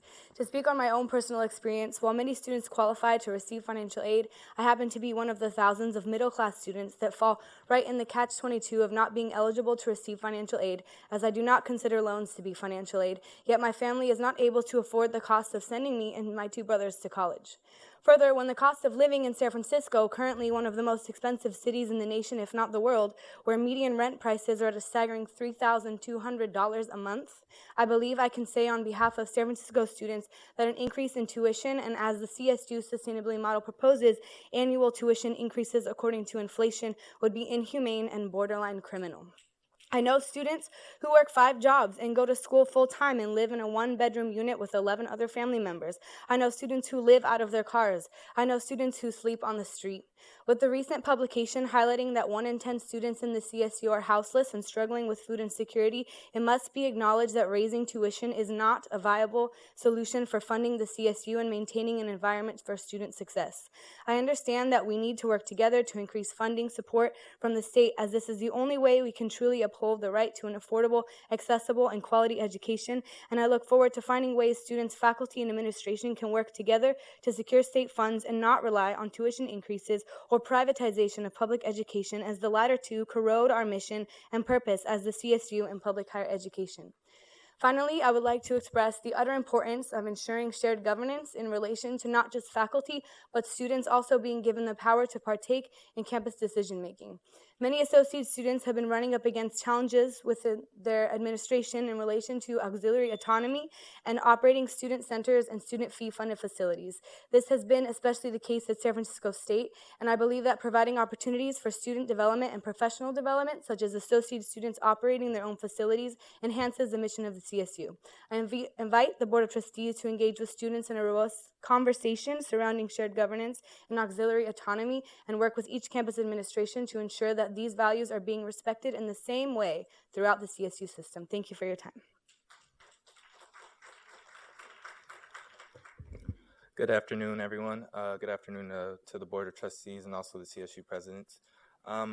We are coming here to address the we're in response to the report of the California State University Task Force on the Advancement of Ethnic Studies. My name is Justin Blakely. I'm a 2nd-generation African-American student that goes to California State University, Dominguez Hills.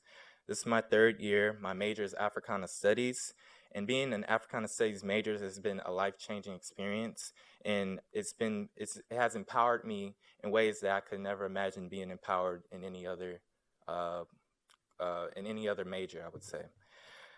Throughout the years, if it wasn't for the student-ran movement of ethnic studies in the late 60s, early 70s, that was implemented actually in California at San Francisco State and later on throughout the rest of the nation, I don't know where I would be. I don't know where a lot of my fellow ethnic studies majors would be as well.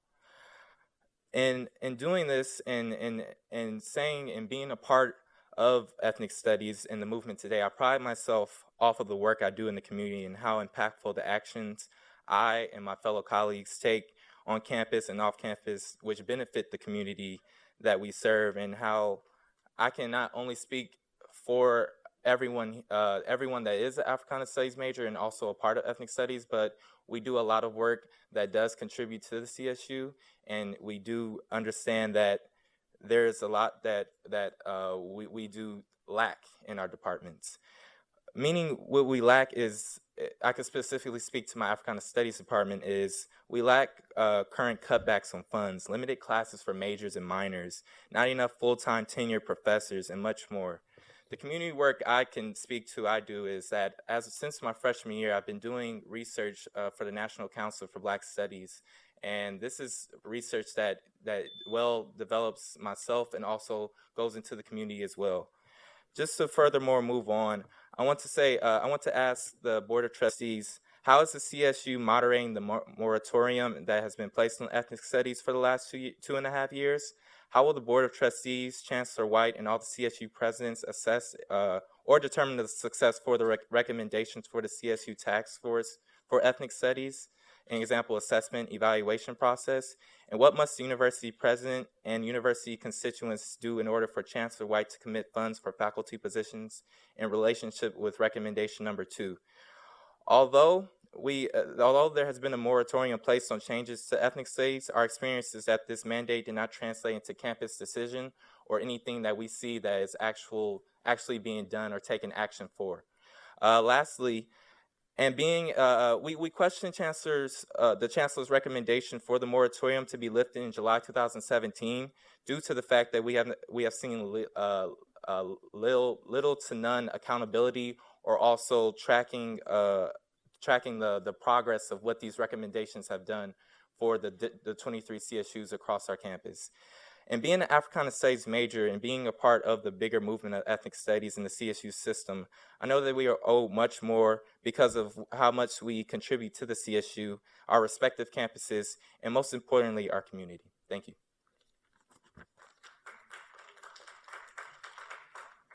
Good afternoon, Chancellor White and Board of Trustees, as well as the CSU presidents. My name is Shannon Deloso, and I'm a first-generation Filipino-American student at San Francisco State University. Ethnic studies to me has always meant community, love, and hope. Becoming an Asian American Studies major and a race and resistance minor, it has transformed me and my life by giving me a meaningful education to understand myself and others.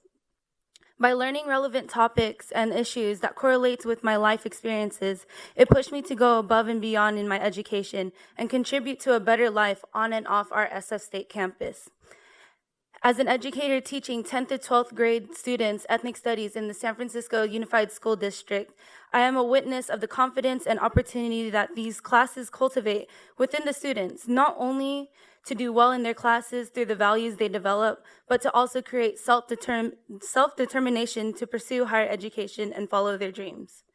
In recent events where cuts and downsizings were threatened to occur in the field of ethnic studies, it has shown that the true love, hope, and community support of ethnic studies still remains since 1968. Addressing the final report of the task force to advancing ethnic studies, we believe that the students has a proposal for the Board of Trustees. In lieu of the paramounting national social upheaval demanding an end to institutionalized racism and need for immediate policy changes to ensure equitable treatment, recognition, and advancements of people of color, we call on the CSU Board of Trustees to act as a leader in the social justice and take action on implementing the recommendations of the Ethnic Studies Task Force. In efforts to advance the CSU's Task Force report on ethnic studies, we, as the students of the California State University system, propose the creation of a specialized system a system-wide ad hoc committee to oversee and assess the implementation of the recommendations from the CSU Task Force for Advancing Ethnic Studies. Within this ad hoc, we are looking for this committee to be comprised of students, faculty representatives deriving from the ethnic studies concentrations, programs, departments, colleges, as well as the provost of all CSU campuses. We emphasize the importance of involving all 23 CSU campuses to be able to adequately meet the needs of supporting and executing each campus's advancement to ethnic studies. This ad hoc committee would also play a role in moderating the moratorium placed on ethnic studies, as well as sending a recommendation to Chancellor White at the end of the year to extend or lift the moratorium on July 2017. Lastly, due to the imminent importance of the Ethnic Studies Task Force recommendation, we ask that the Board of Trustees agendize the review of the CSU Task Force to advance in ethnic studies and explore next steps at their next Board of Trustees meeting. Thank you.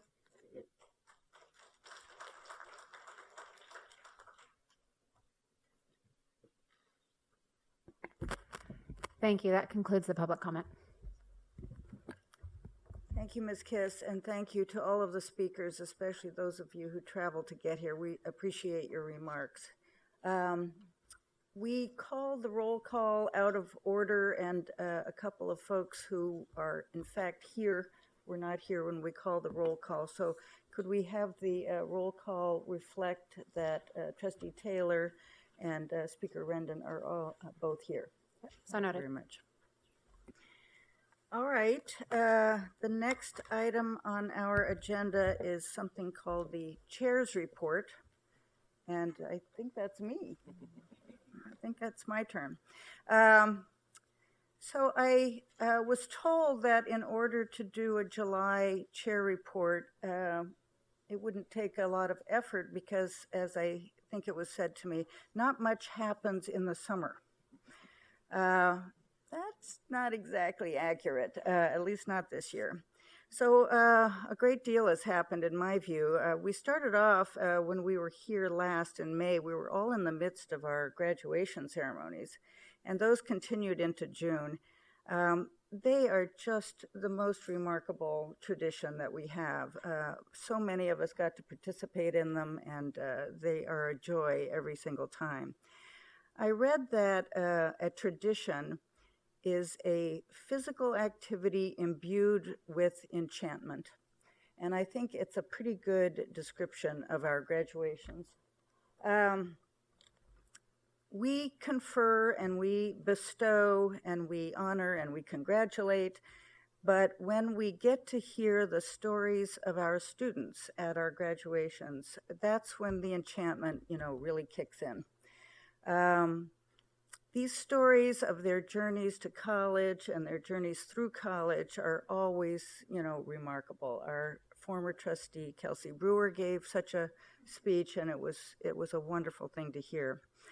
I think a lot of you probably heard the story of a particular student at San Francisco State who, as it turns out, was born in a dormitory. Born in a dormitory to students at San Francisco State who were not able to care for her. She was adopted into a wonderful family, and 31 years later, she herself graduated from the very university where she was born. I think is a wonderful picture of her. I was lucky to be at that graduation, and I was lucky to be there because about 25 years earlier, another child was born, also to parents who were unable to care for him.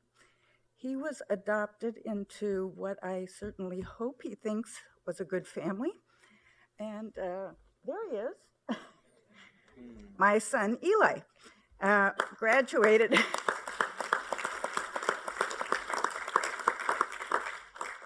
Such a cute kid. Graduated also from San Francisco State. That was a wonderful ceremony for me. We have just told two stories. There were 105,000 stories of graduates this year. 105,000 students were graduated from our great CSU.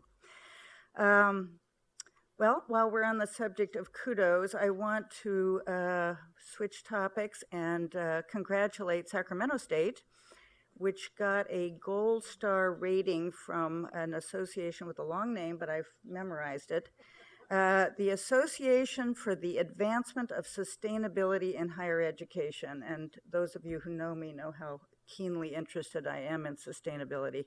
This is a remarkable achievement. It puts Sac State into a fairly elite group of colleges in terms of their sustainability efforts. I don't want to just linger there because I know that all of our campuses are engaged in tremendous efforts towards sustainability, and I understand that we're going to be hearing a lot more of that in connection with some of our agendas later in the year, and I'm happy to hear that. We have had 2 holidays since we last met, Memorial Day and Independence Day. And they put me in mind of a couple of things. First, our veterans. And even today, I've heard a couple of comments about these remarkable veterans programs that we have on our campuses. I know that 3 of our campuses, San Bernardino, San Marcos, and San Diego State, have been rated by Military Times as being, the best of the best in terms of their veterans programming. And again, I also know that all of our campuses are engaged in this good work. And I wanted to take just a second to thank each and every one of our presidents and their staff for, serving so well those who have served us so well. The other thing that I think about because of these holidays and in this particular point in time is our democracy. While we're in the throes of this presidential election, I think we're all thinking about our democracy. And, not to worry, I'm not going to launch into a Ken Burns speech here. But I do want to retweet, I think is the word that I'm supposed to use now, retweet what Aristotle said. I've listened to you, Dr. Miller, about Aristotle, and what Thomas Jefferson said, and what in 2006 a Harvard study actually proved. And that is that there is a causal connection between education and the strength of a democracy. That is no longer a theory, that is a fact. And we are very privileged to be part of an institution that has as our mission education, and therefore everything we do hopefully is strengthening our democracy. We've had a couple of losses since we last met. We lost 2 real champions of social justice. The first one was Muhammad Ali. And look at this photo. Isn't this incredible? This is Muhammad Ali speaking at Cal State Los Angeles in 1968, February 1968. Not everybody in the room is old enough to remember 1968. I was a freshman in college, and it was a tumultuous time. He was a great champion in the ring, but he was also a great champion with his words. And I think it was Henry Louis Gates, Jr., who referred to him as the Shakespeare of linguistic pugilism. Is that a turn of phrase? And, he was so mean he made medicine sick. I'm sure we all remember that. So here he is speaking at one of our college campuses, and, it was a great loss. The other champion of social justice that we lost in the last couple of months is Elie Wiesel, who was a remarkable person. I think his story is well known to most of us. He said that the opposite of love is not hate. The opposite of love is indifference. And I think about that a lot because in between our 2 meetings, we have experienced Orlando and Baton Rouge and Minneapolis and Dallas, all of this between 2 meetings. So I think about Elie Wiesel's statement because I know our campuses, and I heard the gentleman mention it earlier, these are sanctuaries. These are places where people can come together And it doesn't just happen, because it just happens. It happens because of the good work of our students and our faculty and our campus presidents and their teams and the chancellor's office. We create opportunities on our campuses for people to come together, to dialogue, and to resist indifference, and certainly to resist hate. And again, I really want to thank everybody who makes those opportunities occur. We have had a lot of changes in this room, new presidents. We have the Dr. Miller over there and Mr. Lopez, who have given their speeches already. We have Maggie, our new voting member. We have John Nyland, our brand new alumni trustee. We do have a tradition on this board that we always allow our newest trustee to say a few words. It was sprung on me when I was a new trustee, so I warned Trustee Nyland that we would give him this opportunity. So I cede the floor to you. Well, Madam Chair, members, trustee members, presidents, the chancellor staff, and the audience, I'm very pleased to be here and being seated as the CSU Board of Trustee, as the alumni representative, is truly the capstone in my professional career. And I want to thank President Poole and Executive Director Moore and all of the Alumni Council for your support and your confidence. I've been around a lot of elected, in my career, I've been around a lot of elected bodies, and I always think it's a value for people to understand where somebody stands, what's important to them. So I'm going to very briefly talk about three quick things and to tell you what's of interest to me now, and I know that will evolve as we get more experience on the board. But first of all, I was very interested and very supportive of the Sustainable Financial Task Force report. Outstanding work. Every jurisdiction should have a document like this. Every jurisdiction, because every jurisdiction suffers the same sort of financial insecurities that our campus does. One thing in particular, though, I would like to emphasize is that we do need to grow the third leg of our financial stool. We need to grow our philanthropic dollars. And to that end, I will support and advocate for greater resources spent on our alumni programs throughout the system. I think we have 3.2 million alumni in this nation or in this world that have graduated from us. The proof is in the pudding. Let's get in touch with these people and let's get them engaged in not only fundraising, but consultation on the very things that challenge us the greatest. And that's really a combination of two items. And the last item I would like to talk a little bit is about something that was broached today in some very emotional terms and some very scientific terms, but I think it is something that we need to talk about. Obviously, it's related to our graduation initiative, and that is the demographics of our students. We all know the poverty level of our students. We know how many of them are working. We know that a quarter of them have food insecurities. We know that many of them are homeless. And it's but for these economic insecurities, thousands would graduate. And not only graduate, but graduate timely. I think it is a paradox to let lifelong financial security be interrupted by temporary financial insecurity.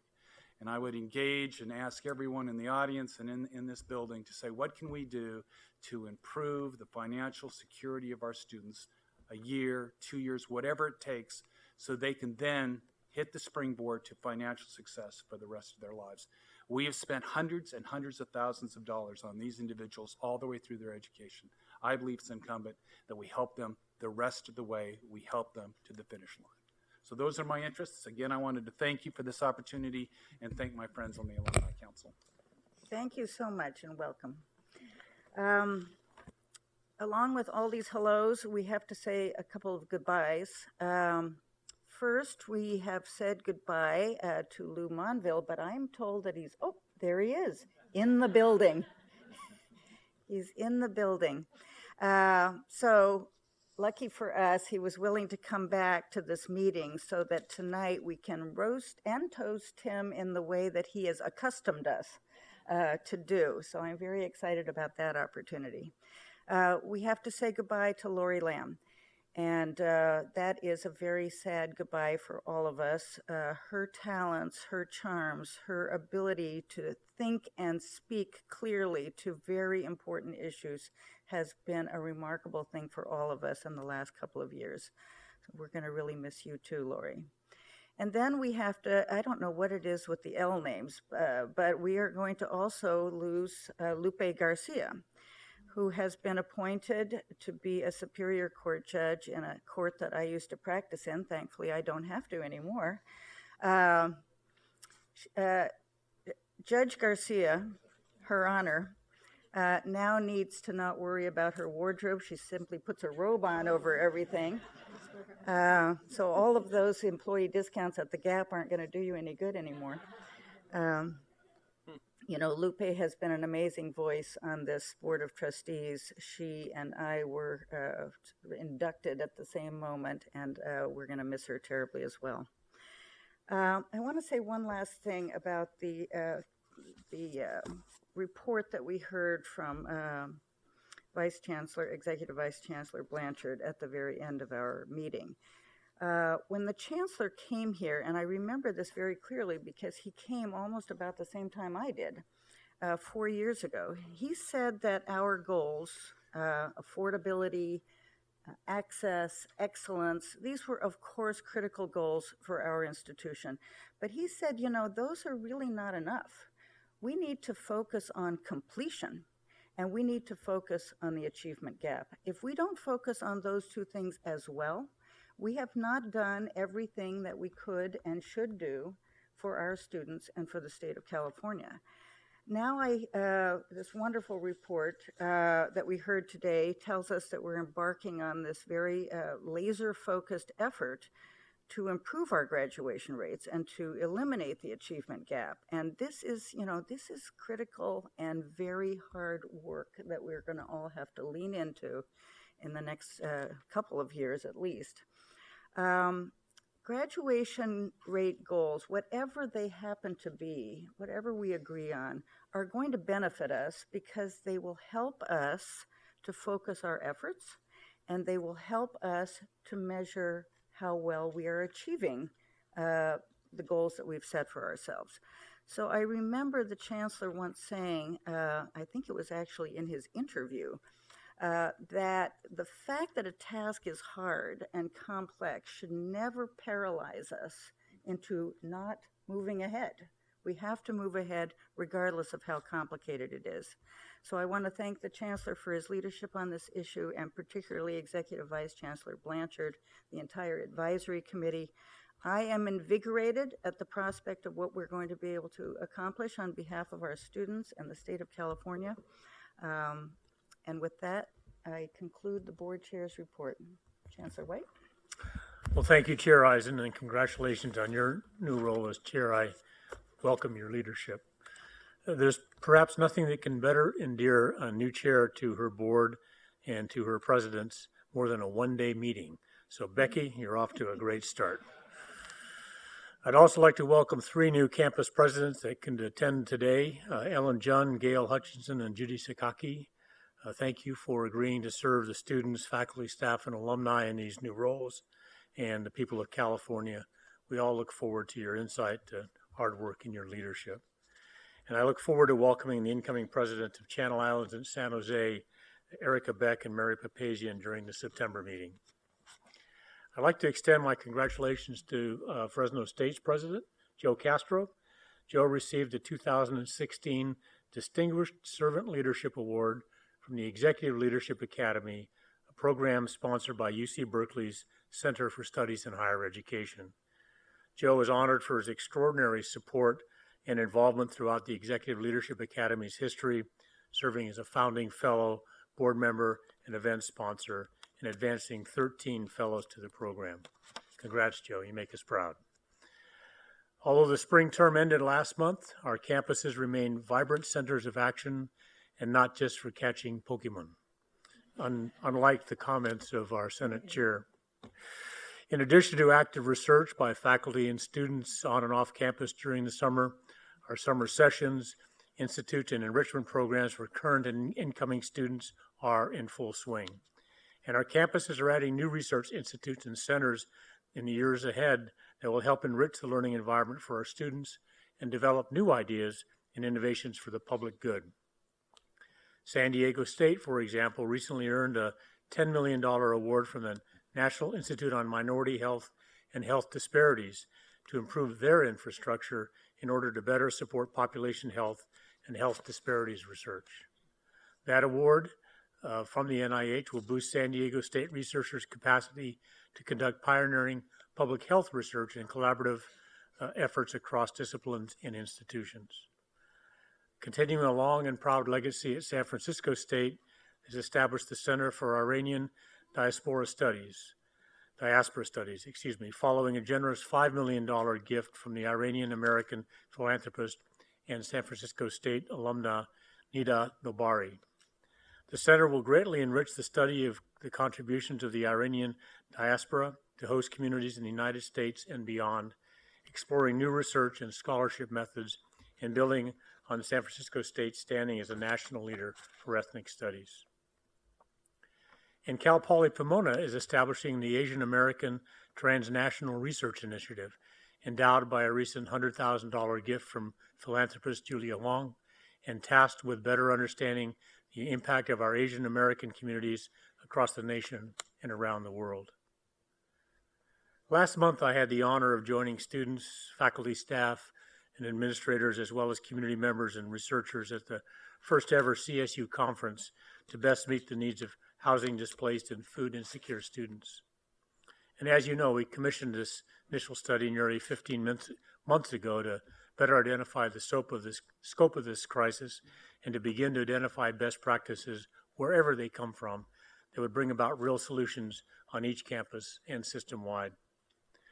This study is led by Professor Rashida Crutchfield at Cal State Long Beach and revealed that on average, 1 in 5 CSU students experience food insecurity. This means that they could not pay for nutritious food or are forced to regularly skip meals every month.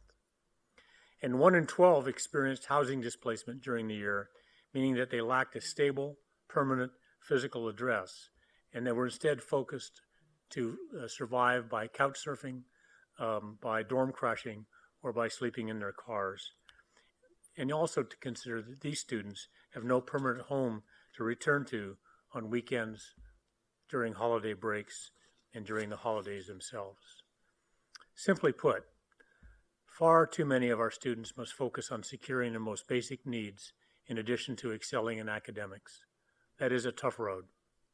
At the conference, I said that these revelations and the brave testimony of our students are both staggering and humbling.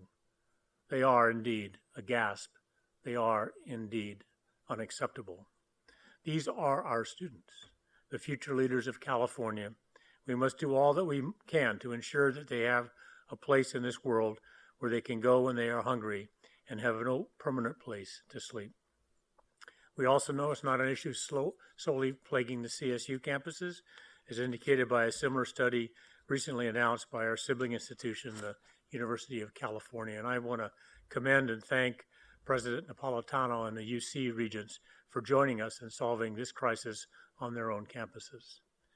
Indeed, in order to solve the crisis of food insecurity and housing displacement for our students, we must look across issue areas, dismantle the silos between the various programs, departments, and divisions on campus and across the system. We must partner with our fellow universities where we can, the UC, the community colleges, and private institutions. And crucially, we must learn from each other if we are to help all students on every campus arrive at a healthy, successful future.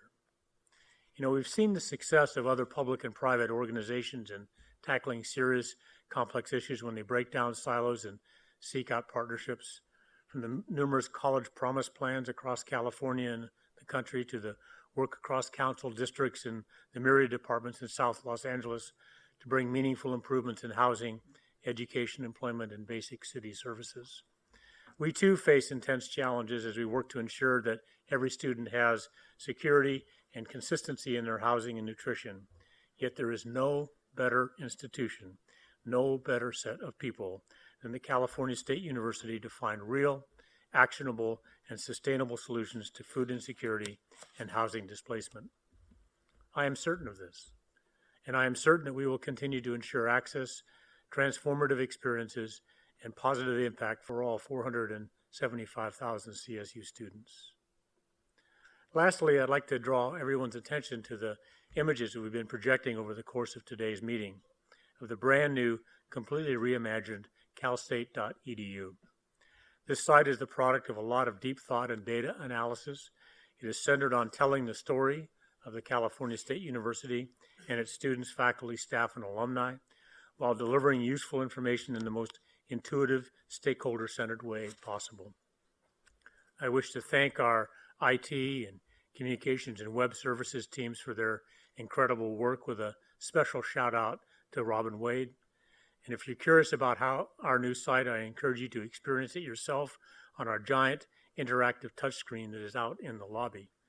Now, I don't know if Pokemon Go works on the touchscreen, but feel free to ask an IT staff member. They can probably get it to happen. Chair Eisen, that concludes my report. Thank you, Chancellor White. We'll now have the report of the CSU Alumni Council. Ms. Poole. Thank you, Chair Eisen. On behalf of the Alumni Council, I would also like to congratulate and welcome you to your new role as chair. We very much look forward to working with you and doing whatever we can to help the CSU achieve the ambitious student success and other goals that are before us. So we stand ready to assist you. For the last several months, we have shared stories with you of alumni giving back in the way of service to their campus. Rather than featuring an alumni guest speaker today, I would like to introduce you to several members of the Alumni Council Executive Committee who have joined us today. These individuals are the embodiment of service to the CSU. They are alumni volunteers who give their time and skills to fostering meaningful, lifelong relationships between the university and its graduates, or they are CSU staff members who work to build those long-term relationships and oversee the important programming that connects our alumni and students. Each of these individuals, as have many of you in this room, taken time from a demanding day job to be here with us today and tomorrow in their case, to show their dedication to the university and its mission, as well as to support our new alumni trustee, John Nylon, and to pay tribute to our former alumni trustee, Lou Monville. So I'm very proud to introduce to you, just starting from my far left, Michelle Power. Michelle is a secretary of the Alumni Council and an alumna of CSU Chico. In her day job, she is a small business owner in Chico. If you're visiting the campus, make sure to stop by her coffee shop and cafe called Bidwell Perk. Next to her, Cheryl Marie Hansberger. She's the treasurer of the Alumni Council and an alumna of Cal State San Bernardino. Go Yotes. In her professional capacity, she is chief of staff to the mayor of the city of Riverside. Next to her, Kristen Krellen, who many of you already know. She is our immediate past president of the Alumni Council and an alumna of Cal State Fullerton. By day, she is vice president for school and community relations at School's First Federal Credit Union. Next, Brian Bates. He is the alumni director's representative on the Alumni Council and an alumnus of Cal State Dominguez Hills. By day, he is associate vice president for alumni engagement and annual giving at San Jose State University. And then next to me, Dee McKinney. He is the chair of our Finance and Development Committee on the Council and an alumnus of Cal State East Bay. Professionally, he's a serial entrepreneur, an AFLAC agent, and a community volunteer. Trustee Nylon, who you just heard from, also serves on our executive committee, and you had a chance to learn more about his service to Cal State Bakersfield and as the Chief Administrative Officer for the County of Kern at the May meeting. I would like to acknowledge the tremendous service of two former alumni trustees who've also served as chair of the Board of Trustees. There is perhaps no greater privilege for an alumni volunteer than to serve as the chair of the Board of Trustees. And there is certainly no other volunteer position in the CSU that makes more demands on an individual than that position. So as I say thank you to all of our leaders today with us for their time, energy, and service on behalf of the CSU, I say it with special and heartfelt gratitude to Bob Linscheid, who's here with us today. Welcome back, Bob, and to Lou Monville.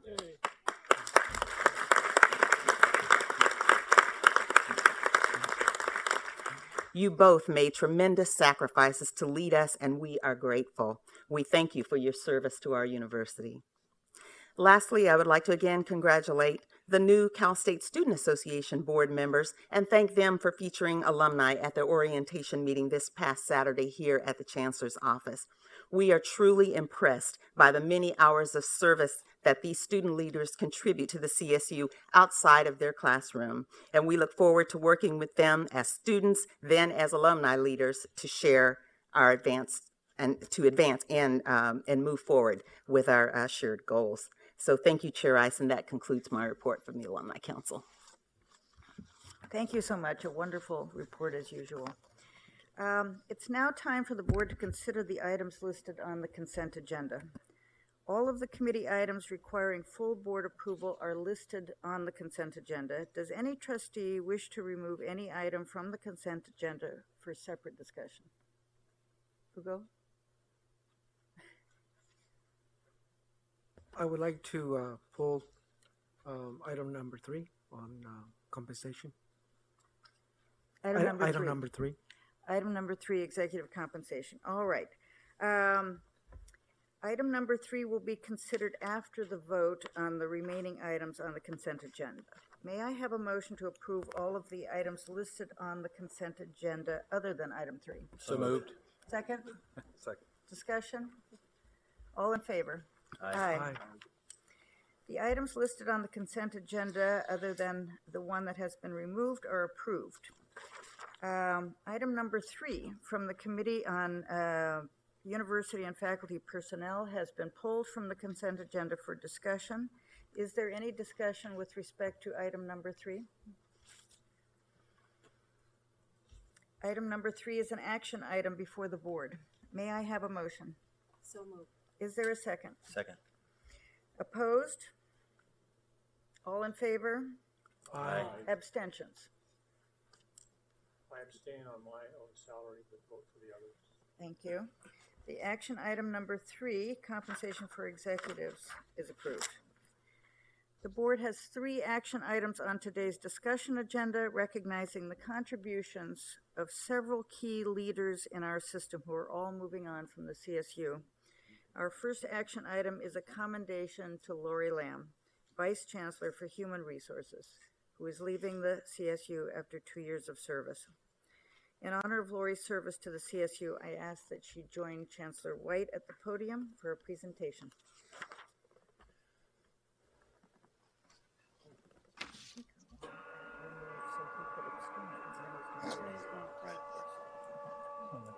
Truck coming through.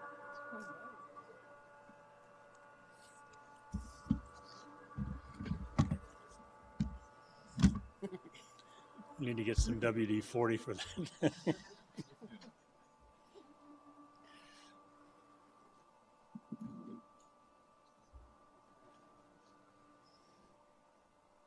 That's new.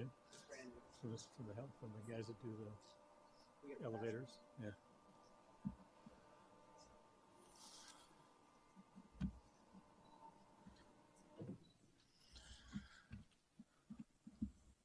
Lori, I want to thank you for your service to the students and the faculty and staff, the trustees, the administrators on the campus and here in the building for your service to the CSU. And we wish you the very best in your next chapter. We have a commendation that we've put together for you and a series of whereases about you starting in September of 2014 and providing strong leadership in human resources and across the system. Leaving a legacy both as a partner for students, faculty, staff, administrators, alumni, and friends of the university, and initiated many strategies and initiatives to help strengthen our system-wide human resources. So it's resolved by the Board of Trustees that this board confer this commendation to Lori Lamb.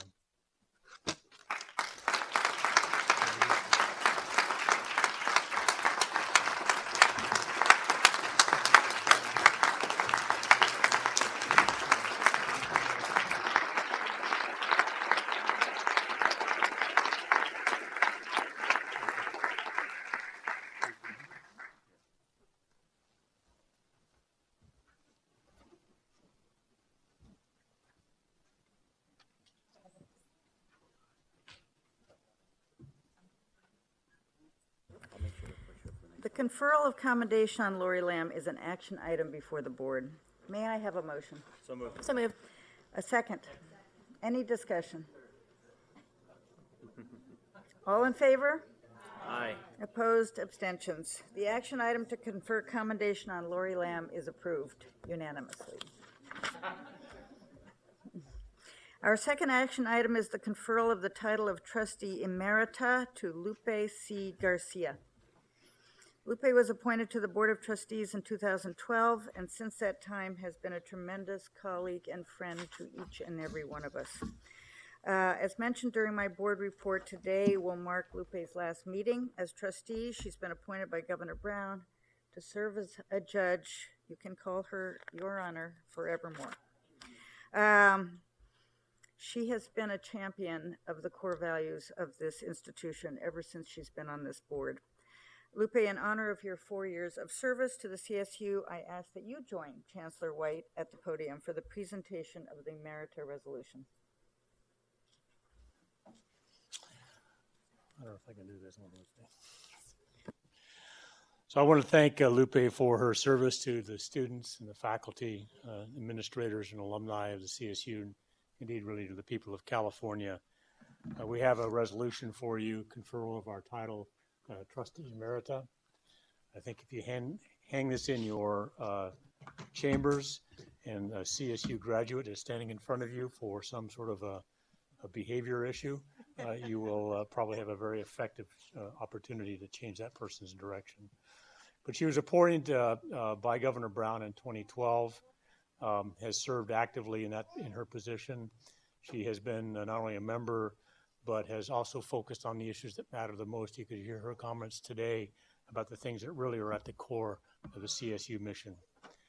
Strong advocate for higher ed in California, really to advance pathways for our students. She's chaired the Committee on Audit and the Committee on Collective Bargaining and has been the vice chair of those committees as well. She stands as a leader really in global integrity and brought that value to our discussions as colleagues about the future of CSU. It's fitting that we recognize trustees of her contribution and her stature with the title Trustee Emerita, and so it is therefore resolved by the Board of Trustees to do so with all the rights and privileges there too. So before we take a picture, why don't you offer a few comments if you'd like, and then we will take a picture. Conditional. It's conditional, yeah. It's conditional. Oh my goodness. Okay.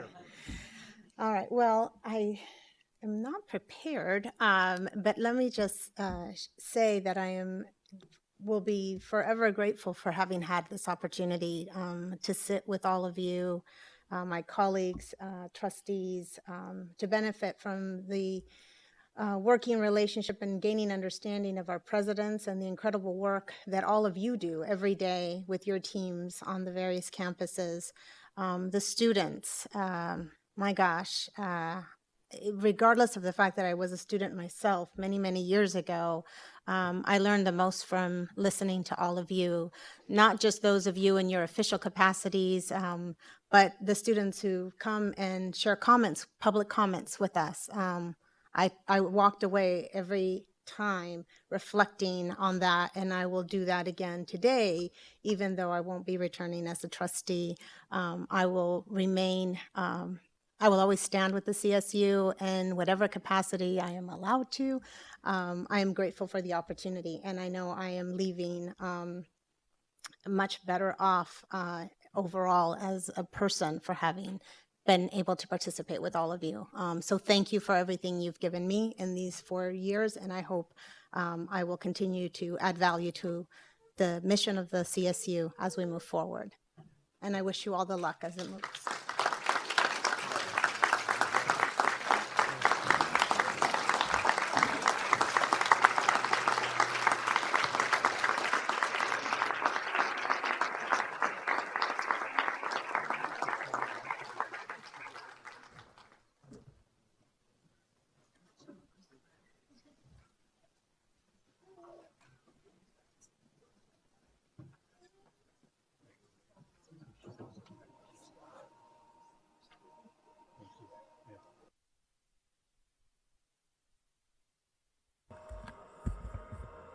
Congratulations. The conferral of the title of Trustee Emerita to Lupe C. Garcia is an action item before the board. May I have a motion? So moved. Is there a second? Any discussion? All in favor? Opposed, abstentions. The action item to confer the title of Trustee Emerita to Lupe C. Garcia is approved. Our final action item today is the conferral of the title of Trustee Emeritus to Lou Monville.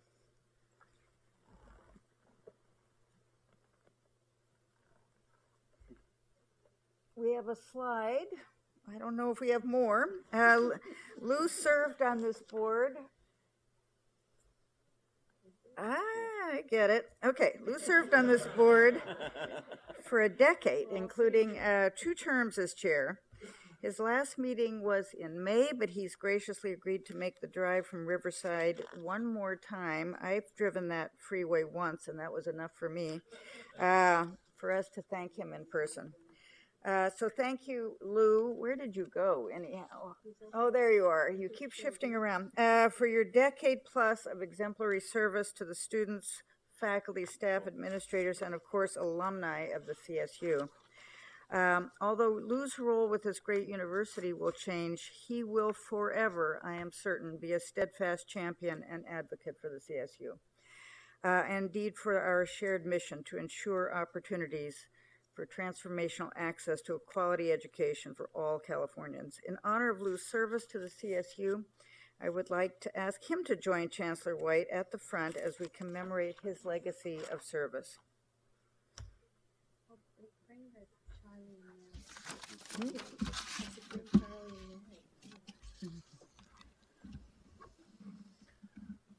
Multitasking, as always.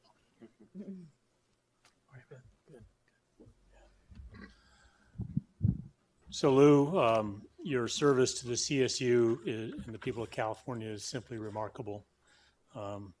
This graphic indicates Lou by the numbers during his time in the role as a trustee. You can see it closely. Clearly over 1 million graduates who earned their degrees in the CSU during Lou's time. We increased the graduation rate by 19% during his decade. We've added 1,200 new and modified degree programs, including 3 doctoral degrees, and we raised over $3.2 billion in philanthropic support to help our academic programs, directed research, student scholarships, and the like.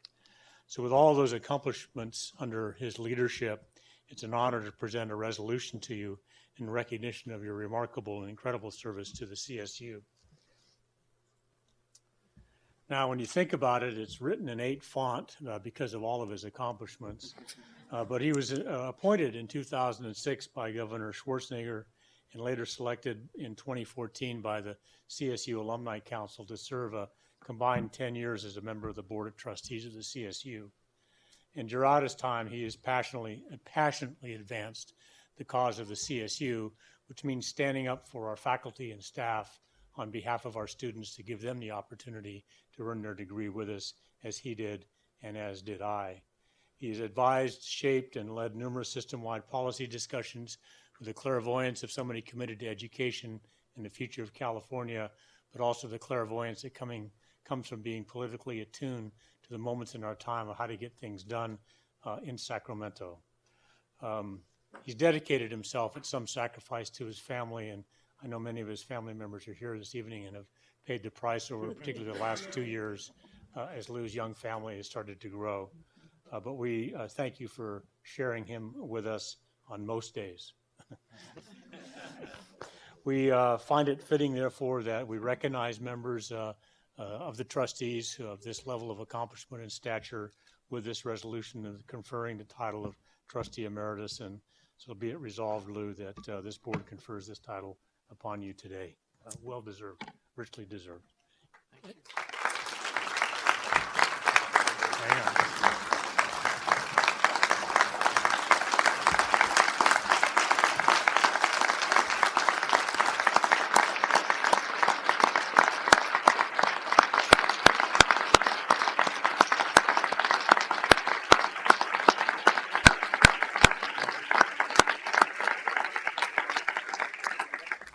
So before we give you the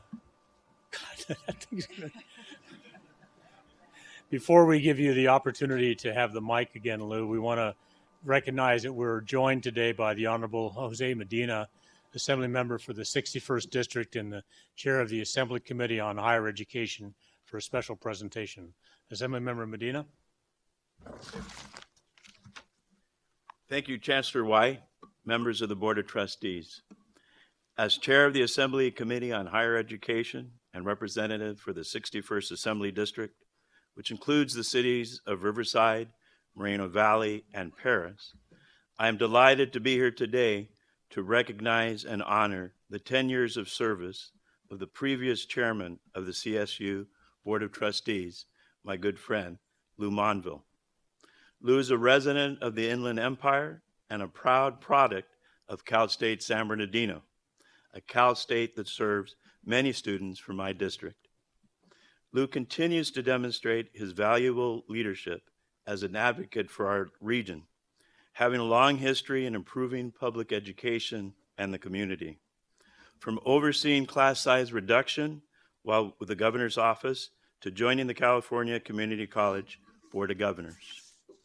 Lou has continuously led the fight to ensure that higher education remains a priority, not only for our region, but for the entire state of California.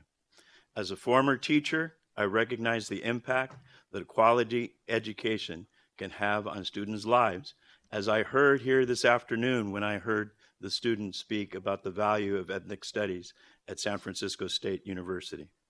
On behalf of the Assembly and our Speaker, Anthony Rendon, I'm proud to present Lou with this resolution. Lou, I respect and admire and appreciate all the work you have done, not only for Cal State, but for the entire Inland Empire, and I wish you continued success. And with that, I present a resolution from the California State Legislature.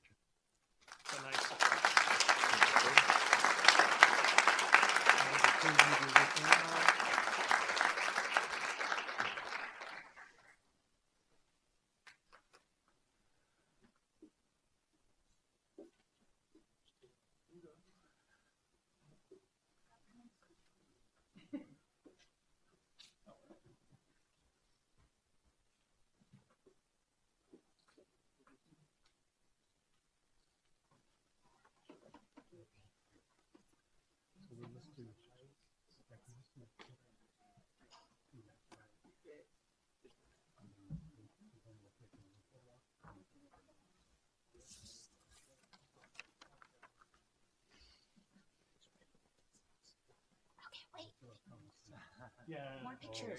More pictures.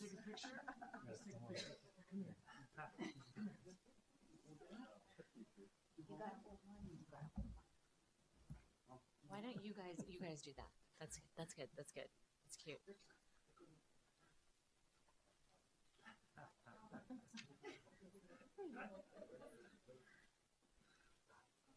Come on. Get all four of these. Give them a kiss.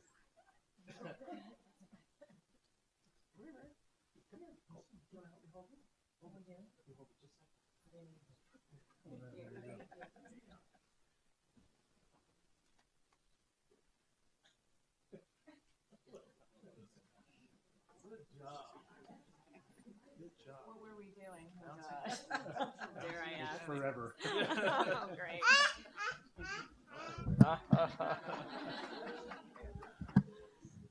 Lou, if you'd provide some thoughts for us. Well, thank you. I'm more accustomed to taking photos in this room and then sitting back down, so it's a strange opportunity. I give the chair a lot of wisdom for not holding the vote until after my comments to hold me accountable for what I might say. So good strategy on her part. I was reflecting upon this board meeting and as I heard Chair Eisen mention in her remarks all the things going on in the world, and reflecting on the fact that a good friend of ours, Leticia Hernandez, while we enjoy the celebration today, is dealing with one of life's greatest challenges. And I'm mindful of her loss, and I know we're all with her in spirit. And it's a reminder to me of the family that sits in this room, that works in this building, and that empowers 23 campuses throughout the system. I was privileged to have a small part in that family. I'm grateful to Governor Schwarzenegger and Governor Brown, who both appointed me to serve. I'm most particularly grateful to my alumni colleagues. I think there is no greater honor than the recognition by your peers to serve on their behalf. It's a remarkable team. From this board, distinguished, wonderful colleagues who always were willing to help me when I might be crazy and tell me when I was. To the students who always gave us good guidance and whose direction, if we follow more often, I think we'll be more successful.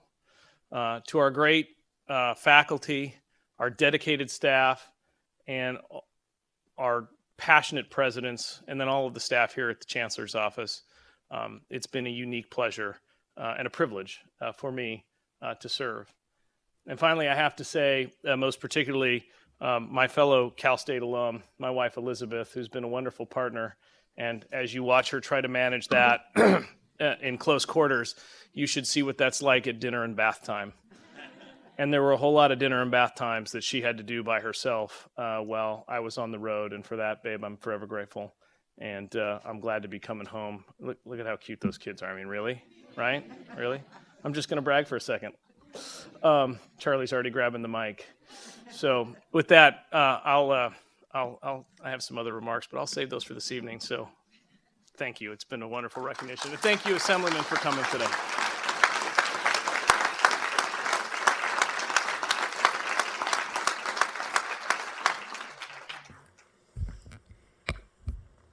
The conferral of the title of Trustee Emeritus to Lou Monville is an action item before the board. May I have a motion? So moved. Is there a second? Second. Any discussion? All in favor? Opposed? Abstentions? The action item to confer the title of Trustee Emeritus to Lou Monville is approved. The board will now adjourn into closed session to discuss executive personnel matters. The board will reconvene for their next regularly scheduled meeting on September 20th, 2016. Notice that the meeting will go out in the ordinary course 10 days in advance of the meeting. Thank you.